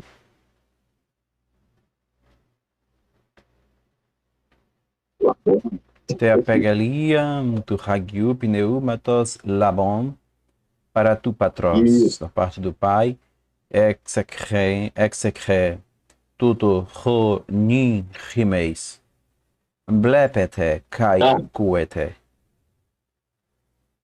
Beleza. Mas qual é o objeto direto da oração? Nós temos o sujeito, rimeis, o verbo, labon. Qual seria o objeto direto? O objeto direto, ele vai estar no caso acusativo. Certo. Seria o quê? E a promessa?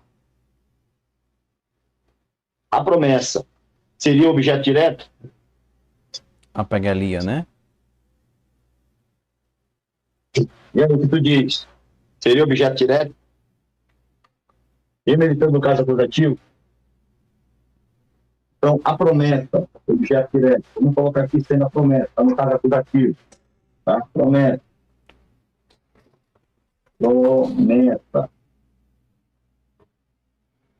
E aonde é que está o objeto indireto? É que derramou. Objeto indireto. O objeto indireto, você vai ter... Você está perguntando para eu responder mesmo? Certo. O objeto indireto, ele vai estar complementando ali o verbo ekren, né? Derramou, né? No que está no auristo, né? Aí você vai ter derramou isto. Ronin rimeis brevete kai akuete. Quer dizer, e derramou isto que vós agora vedes e ouvis. Então, para ti, o objeto indireto é o derramou. Não, porque o objeto derramou é o verbo. Pois é.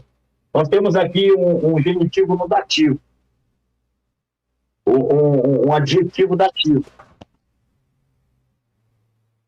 Entendeu? Uhum. É isso que a galera tem que entender. Por quê? Porque a ordem de texto ela não está tão lógica quanto deveria. Uhum. Né? Muitos podem, por exemplo, o PU não pode ser o sujeito, o pneumatus turragil também como genitivo não pode ser o sujeito. Tá? Já rimei é considerado o sujeito enfático dessa oração. Sim. Entendeu? Então, nós temos aqui essa questão de identificar o que é e o que não é nessa oração. Bom, pessoal, se vocês querem aprender mais do grego, É verdade. faz o curso aí com o Elton ou comigo, claro. Isso. Uma parte muito interessante para quem vai dar ênfase na defesa da Trindade, que não é o meu caso, porque aqui eu sou neutro, é sobre a partícula disjuntiva, né? Que eu pensei que você fosse se deter nela. A partícula disjuntiva seguida do artigo acusativo, né? Que quando mencionado nesta interligação, elas conduzem para uma proposição semântica e que eu pensei que você fosse fazer uma abordagem sobre ela. Aqui você é uma oração de vários períodos, né? Tá. Sim, a partícula que você fala né? Isso. Tá, a partícula não é isso? Isso. Tá, vamos lá.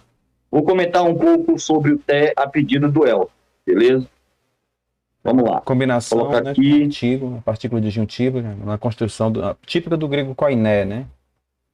Usada para indicar que dois objetos ou conceitos são mencionados interligadamente, porém eles podem ser dispersos. Sim. Então, vamos lá, pessoal. Nós temos aqui o artigo e a partícula citado aqui pelo El. Vamos lá. Vou fazer aqui o comentário, inclusive eu fiz até uma anotação aqui. Cadê? Se quiser colocar o computador para ajudar a galera aí, tá legal também. Vamos lá. Tá, vou pôr aqui então.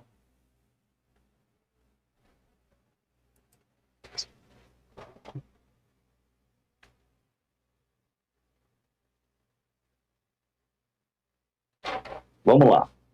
Essa partícula que o Elton pediu, eu fiz um estudo sobre ela, é a conjunção lógica conectiva ou conjunção copulativa. O que é isso? É uma conjunção usada para unir duas palavras em uma estreita relação de lógica, tá? Uma estreita relação de lógica. Ou seja, tá? A mão direita de Deus exaltado é a promessa do Espírito, aquele que é santo. Então, a promessa do Espírito, aquele que é santo, a promessa de sua descida, estava relacionada com este adjetivo aqui, e obviamente foi exaltado por este verbo, tá? Então, esse aqui, ele está fazendo conexão de que a exaltação da mão direita de Deus fez com que justamente, inclusive esse tem aqui no acusativo, tem aquela ideia de, na leitura o cara lê assim, e a mão direita de Deus exaltada, é a promessa do Espírito Santo. Quer dizer, esse aqui fica como se fosse algo suspenso na leitura, no grego. Então, é muito interessante a conexão da exaltação da mão direita de Deus com a promessa do Espírito Santo. Entendeu, El? Isso. É uma boa fala, né? Inclusive, um exemplo disso também é na frase "ten te polin teton naon", que significa a cidade e o templo. Quer dizer, a cidade é ampla, dentro da cidade tem um templo, são dois conceitos interligados, mas quando mencionados, mencionam-se separadamente. Olha, tem coisas aqui que eu não falei. Por exemplo, como sincretismo de caso. Eu não falei disso. Eu não falei muita coisa aqui, ó. Porque nós já estamos com 1h30 de live, né? Então, já falei muita coisa. Mas tudo isso tem a ver com cada palavra desse texto, né? Cada palavra desse texto. Então, pode compartilhar aqui o quadro comigo. Essa ideia do sincretismo. Leia aí esse sincretismo de caso. Bacana, eu gostei. O Elton é fome. Rapaz, o Elton é fome, mano. Tocou em grego, ele sai devorando tudo. Eu sou É verdade. apaixonado por grego, cara. Isso é verdade. Eu acredito. Vamos lá. Bom, primeiro vamos saber de onde é que se origina, né? Qual o termo que está sendo usado para descrever esse sincretismo de caso. Obviamente, nós estamos falando aqui do ripsótes, verbo aorista, passivo, particípio singular, nominativo masculino, Isso. chamado particípio antecedente. Por quê? Porque ele está fazendo referência àquilo que vem, né, sucedendo na perícope inteira, né? Quando é um particípio, é visto como ocorrendo antes da ação verbal principal da oração imediata, o particípio é notado como tendo sido antecedente seu aspecto temporal. E justamente nesse verbo existe a questão do sincretismo dos casos. Esse método de interpretação não ignora o sincretismo dos casos, por outro lado, acentua acentuadamente a mistura das formas, né? A questão mais também na questão morfológica, tá, El? E, ao mesmo tempo que insiste na integridade da ideia de caso, de fato, existem alguns casos em que qualquer um dos casos combinados fará sentido, como tedexeia, tuteu, ripsótes, ou seja, então esse verbo aqui, de Atos 2:32, ele pode também ser da seguinte forma, El, e pode ser locativo. Então, eu poderia ter falado sobre isso, eu acabei nem falando aqui na sobre mão, né? Exaltado, na destra, né? Na destra, né? Eu podia ter falado logo lá no começo, né, da exposição. Mas pra te ver que eu deixei de falar muita coisa aqui pelo tempo. Aí tem instrumental. Exaltado em, ativo, instrumental, exaltado por, ou dativo, como é o caso aqui, exaltado para. Uma expressão rara e no grego antigo. Olha, essa é a pérola que eu queria deixar para vocês aqui, ó.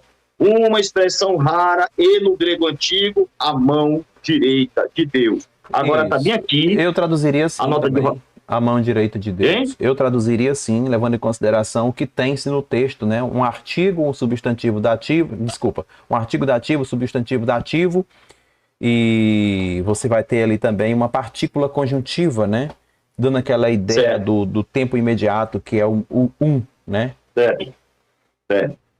Então, eu traduziria... Então tá aqui, eu vou ter o número 9 grifado de vermelho para vocês verem a nota de rodapé aqui embaixo, de onde foi que eu tirei essa expressão, de onde é que ela se encontra. Está aqui na nota de rodapé, tá? Inclusive, o próprio Daniel Belalice, em uma outra obra, ele vai falar sobre o té também, né? A T. Robson, uma gramática do Novo Testamento grego, à luz de pesquisas históricas. Aí eu tirei aqui logo, vai só que eu dormi. Não, pode falar, eu pensei que você ia dar uma pausa, mas pode continuar. Não, agora pode tirar o computador de tela e vamos lá. Eu quero saber agora como é que está o comentário aí no chat, se deu para o pessoal entender, se a didática é...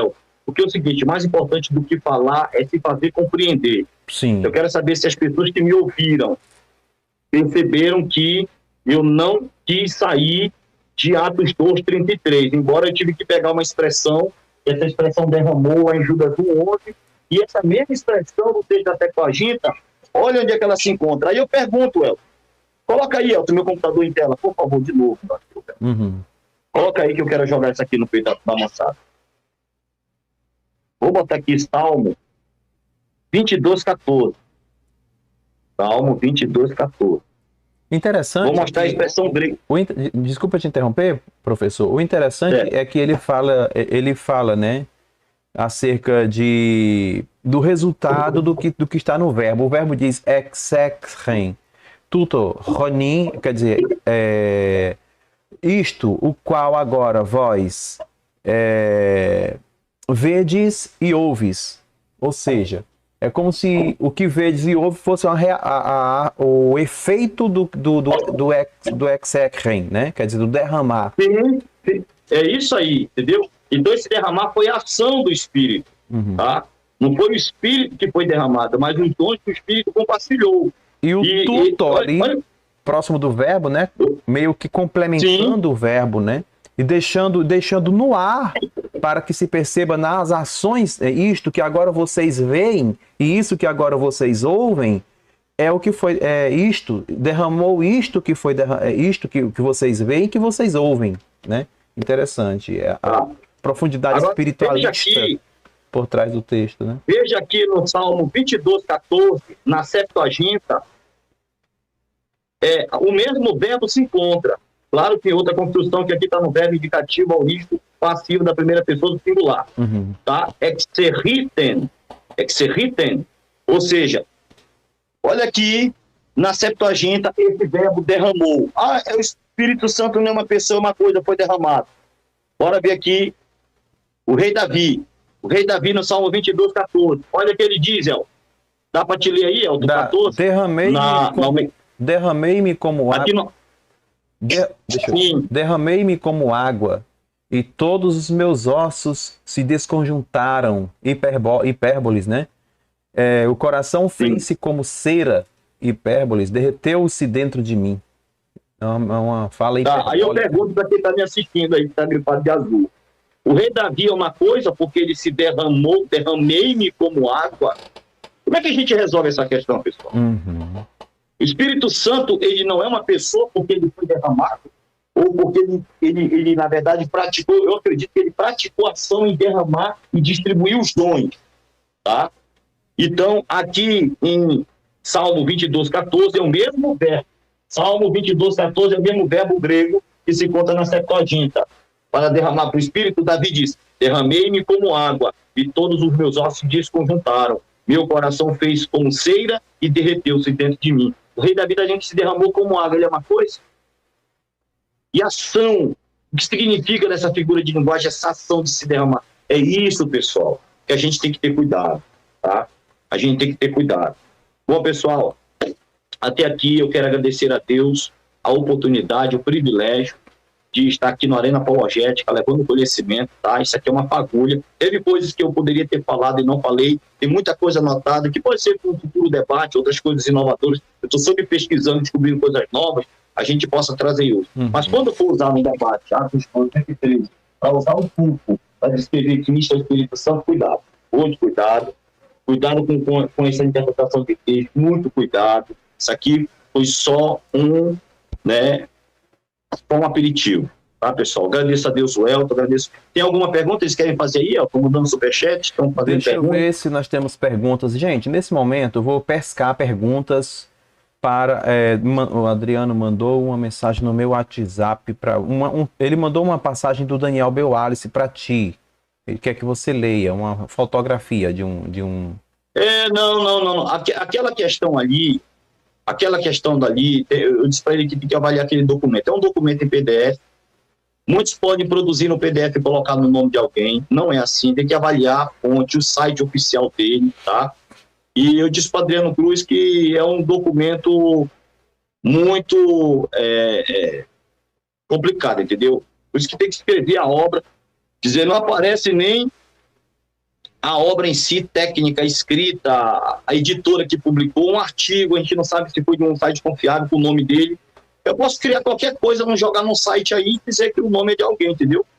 Mas, rapaz, esse negócio é complicado. Porque lá nesse documento que o Adriano Cruz me mandou, o Daniel Wallace dizendo, eu estudei todo o Novo Testamento grego, praticamente assim, eu estou parafraseando.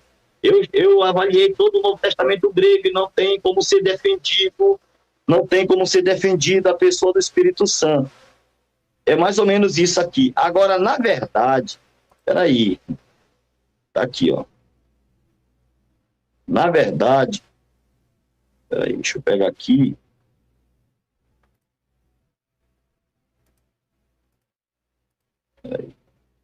Aí, professor Rafael Rocha, essa é a imagem que ele mandou para ti. Observe o que diz o respeitado erudito Daniel B. Wallace. Olha aí, peraí, Beto. Olha bem aqui o negócio. Sim. Não é o Daniel B. Wallace que está falando. Não, bota aí, Elton, bota aí. Tá. Bota aí. Veja que não é o Daniel B. Wallace que está falando, é alguém que está dizendo o que ele disse. Tá? Olha aí. Observe o que diz o respeitado erudito Daniel B. Wallace. Observe o que diz, quer dizer, não é ele que está dizendo, é alguém que está afirmando o que ele disse. Vamos lá. Em suma, tenho procurado demonstrar neste trabalho que falta base gramatical para a personalidade do Espírito Santo no Novo Testamento. Vai baixando.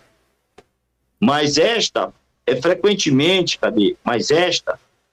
frequentemente, se não geralmente, a primeira linha de defesa de muitos escritores evangélicos.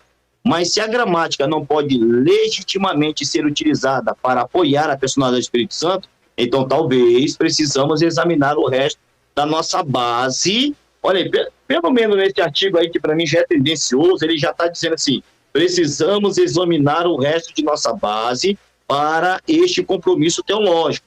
Não estou negando a doutrina da Trindade, é claro, porque ele é trinitário, mas estou argumentando que precisamos fundamentar nossa opinião sobre uma base mais sólida, que foi o que eu fiz hoje. Agora tira, Elton, tira aqui, tá? Foi o que eu fiz.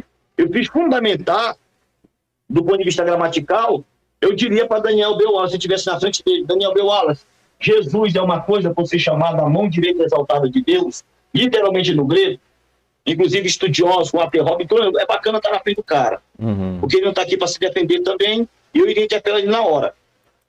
Né? Talvez alguém diga, põe muita petulância, o professor Rafael Rocha já quer peitar o Daniel B. Wallace e tal. Não é questionar, é perguntar, peraí, se ele mesmo está dizendo que nós temos que analisar as nossas bases e procurar fundamentar de forma mais profunda a nossa forma de academicismo para defender a personalidade do Espírito Santo, eu ia perguntar logo para ele nesse texto que foi defendido hoje. E aí, Jesus é uma coisa por ser chamada mão direita exaltada de Deus, uma metáfora usada para Jesus.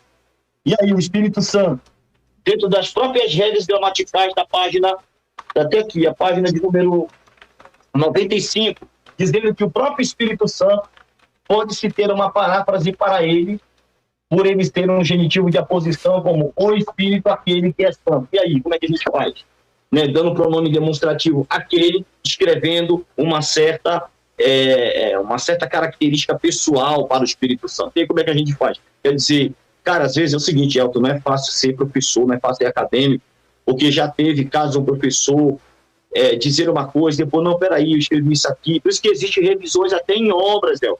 Você já viu que tem escritores que produzem uma obra e depois eles sabem que não é verdade isso aí? É verdade. O próprio Lourenço Estélio Rega comete erros, né? Inclusive eu estava dando uma aula com os meus alunos e flagrei um erro de Lourenço Estélio Rega. Um erro bobo. É porque ele não sabe? Não, é porque acontece. Erros normais, são coisas normais da vida, né? O professor Euler Lopes, ele achou vários e vários erros na gramática de Ezequias Soares. Vários e vários erros na gramática de Ezequias Soares. E o Ezequias Soares foi acionado, que tinha erros na primeira edição da gramática dele, e ele fez uma nova edição atualizada da gramática para tirar os erros da primeira gramática. Então, dizer que o Daniel B. Wallace fez tal afirmação e hoje, através de pesquisas linguísticas, ele já não tenha chegado a uma outra conclusão, aí o cara quer fechar a questão por causa de um artigo duvidoso de alguém que está comentando. Veja o que diz Daniel, não é Daniel Wallace que está dizendo, é alguém que está mandando a gente ver o que ele disse, como alguém comentando o que ele está dizendo. Quer dizer, não foi nem Daniel Wallace que, de uma certa, quer dizer, é complicado, muito complicado. Então, por exemplo, o professor Euler acabou de fazer uma gramática, correto? Ele acabou de fazer uma gramática. Ele já vai estar fazendo uma segunda edição ampliada. Por quê? Ele sentiu que faltou coisas, ele ter dito na primeira e já está fazendo outra. Quer dizer, entendeu, pessoal? Deixa eu uma coisa para vocês, o conhecimento é progressivo, ele avança e cresce a cada dia. Não ache que aquilo que você estudou é o suprassumo. Cuidado, porque o problema é que o cara estuda uma coisa, ele acha que é o suprassumo e ele morre naquilo. Ele não procura avançar na pesquisa e no conhecimento. Eu não cometo esse erro. Inclusive, sabe que inclusive, professor Rafael Rocha, eu quero aproveitar a oportunidade aqui, que está pertinente, inclusive, e mostrar aqui, ó, hoje nós demos isso aqui, professor Rafael Rocha, que eu sei que isso aqui é o seu universo também. Hoje nós demos a aula, essa aqui são aulas passadas, né, que eu dou para os meus alunos. Hoje nós demos essa aqui, qual ela? Essa aqui já foi aula também, que já foi dada, né, sobre o substantivo masculino de primeira declinação. E os que terminam com álofa, que são de segunda e de primeira, mas são masculinos, entendeu? O as e o es, né, que são masculinos, mas são de primeira declinação. E aqui nós temos... aqui foi a aula de hoje, ó, fazendo exercício, né, de vocábulos. Aí nós falamos a introdução da primeira declinação, falamos aqui do as e tal. Tudo muito bacana. E uma das coisas que eu fico maravilhado é que quando eu chego nessa parte aqui, os meus alunos que traduzem isso aqui, ó. Isso aqui não sou eu que traduzo, não. Eles mesmos traduzem. É isso aqui. Eles vão falando e eu vou colocando. Do jeito que tá aqui, ó. Roe matetai o anu. En alitreia kai agape. E eles, né, eles traduzem eles mesmos. Né? E a próxima aula vai ser, olha, tudo isso aqui são traduções dos alunos. Adjetivo, introdução, adjetivo de primeira e segunda declinação. A aula 11 vai ser sábado agora. Aproveitando aqui a ocasião que está pertinente, né, a dialética. Pode falar, professor, desculpa interromper a sua... Não, mais importante, Elton, do que você ensinar grego, é você ensinar uma coisa que eu tenho identificado nos teus alunos, Elton. Eu tenho conversado com alguns alunos teus em grupos de WhatsApp e eu tenho sentido uma dosagem de humildade nos caras. Isso. Isso é muito bom. Isso é muito bom. Parabéns aos alunos do professor Elton Maia, porque eles têm conversado comigo. Olha, professor, eu sou aluno do Elton Maia e tal, estou estudando, foi muito bacana a humildade dos tais. Eles vão crescer muito. Eu disse para eles, se vocês continuarem nessa pegada aí, vocês vão crescer muito, tá? Muito. Então, em nome de Jesus, obrigado, Elton, obrigado a todos. Eu que agradeço. Obrigado pela atenção, por me esperar aí com mais de 1h30 de live, discorrendo sobre esse assunto. Eu acredito que, acho que deu para sair alguma coisa, não deu, Elton? Sim, sim, você abordou muito tecnicamente, né, que era essa a intenção, né, falar dentro do viés técnico, professoral, o que ficou interessante, sim, e isso mostrou a sua capacidade acadêmica.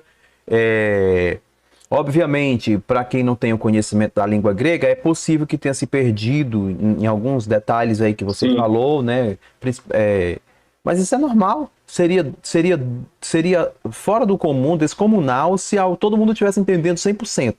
O que o professor Rafael Rocha fez aqui é algo que a gente vê nos livros de crítica textual, nas gramáticas. Por exemplo, vou dar um exemplo aqui do que aconteceu aqui. Se você pegar uma gramática de Daniel Beualice, ou se você pegar uma gramática de Daniel Beualice, você não vai entender. Você vai entender, o percentual de entendimento de ler uma gramática do Daniel Beualice é muito pouco para quem não conhece grego. Quem não conhece grego não vai entender nada. Entende? Não vai entender.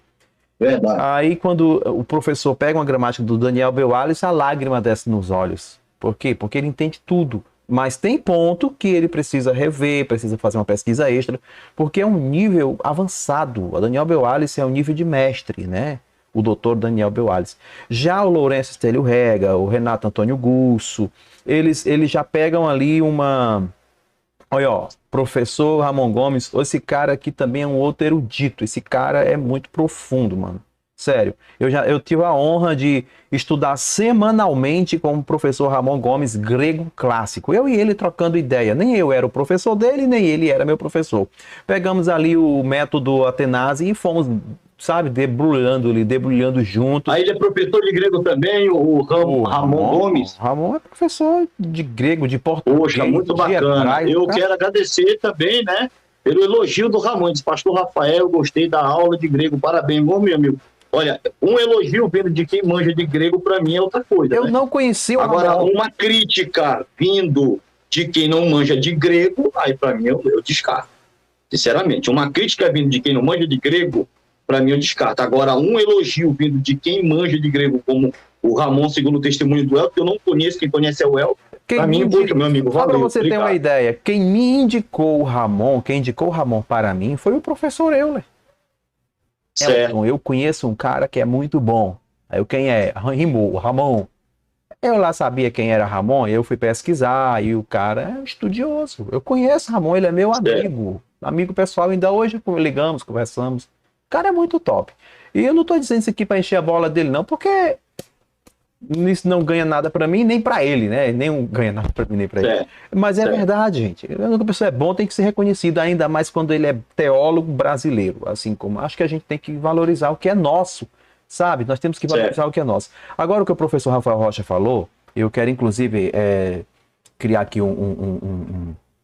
elucidar um pouco sobre isso, é verdade. Gente, não adianta você ser o pipa das galáxias, mas você não ter humildade. Você caiu por terra, está reprovado por Deus. Tem que ter humildade. A humildade é a base de tudo. Se você tem humildade, você senta para aprender, ainda que você saiba. Se você tem humildade, você é aprovado por Deus. Você, sabe, você cresce, se você evolui. Se você não é, o próprio Deus te abate, né? Então, isso que o professor Rafael Rocha falou sobre o fundamento humildade é imprescindível para o progresso e, principalmente, a questão, professor Rafael, não é só o progresso, é como que eu progrido, é como que eu vivo, mas progrido dentro de uma aprovação divina, né? Acho que Deus é tudo, para nós que somos cristãos, que somos teístas, Deus é tudo, né? E nós somos fundamentados nos seus ensinamentos, na sua palavra, né? Penso que por aí. Pessoal, valeu, obrigado, Elton. Tamo junto e misturado. Se ela não tiver pergunta para fazer, obrigado. Deixa eu ver se nós temos perguntas aqui. Não temos. Se alguém... gente, são 21h07. No ápice da live, deu quantas pessoas, ela? Olha, deixa eu ver aqui. Deixa eu ver aqui o histórico do YouTube, que não aparece para vocês, tá, gente? Mas aqui para mim aparece. Nós tivemos já 404 visualizações. E simultaneamente estamos no histórico de 39, mas tivemos bem mais. E estamos com 54 likes e no total 404 visualizações já tivemos. E eu penso que amanhã chega às 1000. Mas lá no YouTube para vocês não aparece esse número, tá? Como é que eu faço para mostrar isso aqui para vocês? Deixa eu compartilhar minha tela aqui. Vou compartilhar aqui a tela aqui para vocês verem como é que funciona. Só um instante aqui. Deixa eu ver aqui. Que é isso mesmo, Olha lá, aqui. Acho que é isso aqui. Espero que dê para todo mundo ver aí. Olha lá, revelando os segredos. Acho que eu dei um zoom demais aqui, peraí. Que é o chat de vocês, ó. Que às vezes eu não olho pra cá. Eu não gravou a aula. Não, isso aqui é porque é transmitido. Isso aqui é uma transmissão acontecendo em tempo real. Você consegue ver quantas visualizações tem aqui? 405. É porque já subiu mais uma, né? Pronto, você já entendeu. Só que esse número não aparece para os espectadores em tempo real. Depois de um tempo que o YouTube atualiza. Então já temos 405 visualizações. Professor Rafael Rocha, suas considerações. Valeu, meu amigo. Mandou um pix aqui, o menino mandou um pix para mim aqui, ó. O Wesley Elton, mandei um pix. Obrigado, cara. Valeu. Se quiser mandar um pix, ó, se tem o chave daí, tá fixado no chat aqui. Aí, ó. Poxa, pelo menos com esses números pix que mandaram foi um sábado produtivo, né? Graças a Deus, deu tudo certo. E é isso, senão ia ficar... Se não tivesse a live hoje, não tinha rolado os pix. Mas tá tudo certo. Obrigado, nobre. Tamo junto. Pessoal, eu só tenho a agradecer, né, pela oportunidade de poder transmitir um pouco para vocês do que eu sei. Tinha muita coisa mais para falar, mas aí estendi muito tempo, ia tentar dissecar, dá para fazer. Eu consigo fazer algo bem mais avançado do que... Rapaz, um abraço para o professor e pastor Fabiano Ferreira de Filadélfia, nos Estados Unidos. Parabéns, professor Rafael, acompanhei desde o início, prossiga nesta linha. Poxa, meu filho do professor Fabiano Ferreira, isso aqui é outro monstro. Esse camarada é monstro de hebraico e de grego, tá? Ele é doutor, ele tem um doutorado em Antigo Testamento. O elogio vindo do professor Fabiano Ferreira é outra vibe, é outro quilate. Valeu. Só tenho a agradecer meus amigos aí pelo apoio. Aqui seria uma pergunta sobre outro texto. Não sei se você vai querer abordar outro texto ou se quer se manter aí na sua proposição original. Eu envio sobre vós a promessa de meu pai, mas ficai na cidade, aqui é do alto, sejais revestidos de poder. Aí ele quer dizer que o Espírito Santo é poder, é uma coisa. Almeida, será que em Atos 2,33 está contradizendo Atos 49, Rei Abdom? Bom, a gente ia ter que fazer a exegese do texto de Lucas 24:49, porque se for para pegar um bocado de versículo picotado e jogar e misturar, deixa de ser exegese e vira teologia, tá? O que eu fiz aqui foi exegese. Eu não saí de Atos 2,33. Eu não saí. Eu fiquei todo o tempo aqui sem patinar. Tem da viagens internacionais e interespaciais. Agora, claro, é complicado. Deixa para a próxima. Vamos lá, não tem mais tempo. Ok. Então, Brasil, nós aqui encerramos mais uma programação com muito amor para vocês. Espero que isso possa ser edificante para vocês. Nos vemos na próxima live. Segunda-feira nós temos live E quem quiser se inscrever no curso de grego do professor Elton, tá o número aí. Também eu apresento o curso de professor Rafael Rocha, se você quiser estudar com ele. Também faz uma propaganda do seu curso, professor Rafael Rocha, de grego, de hebraico, do que você quiser. A partir do mês de janeiro eu quero estar abrindo agora uma nova turma. Eu já formei uma turma de hebraico e de grego pelo Instituto Bíblico IBGE. Tá? Mas se você quiser estudar a partir do mês de janeiro pelo Instituto Bíblico IBGE, hebraico comigo, que o Elton, inclusive, já assistiu as minhas aulas de hebraico, tá? E o curso de grego comigo, você entra em contato pelo DD 91 do Estado do Pará, DDD 91 do Estado do Pará, e o telefone é 9, na frente, 8078-5919. Repito, DDD 91 do Estado do Pará, 9 na frente, 8078-5919. Se matricule, entre em contato com a gente, que a gente vai acertar a matrícula e a mensalidade. 8078. É um curso comigo ao vivo, em quadro. Fala de novo. E você tem 8078 8078-5919. 5919. Deixa eu botar aqui para mandar no rodapé aqui. 90, Isso. né? 91 DDD 9 8078-5919. É isso aí. Vai ficar gravado. Deu 91 do Pará. Ok. Obrigado, Brasil. Obrigado, Arena Apologética. E como eu sempre faço nos términos da live, eu gosto de fazer uma citação em grego, que é de praxe. E aí você vai poder ouvir aí como é que eram as palavras dos tempos dos apóstolos. Haris tu queriu Jesus Cristo, kai re agapetu teu, kai re koinonia tu hagiu, pneumatos metapanton rimon. Até a próxima live. Louvado seja Deus, louvado seja sempre Deus. Seja Deus. Solta a vinheta. Obrigado, professor Rafael. Abração para você, querido. Valeu. Obrigado.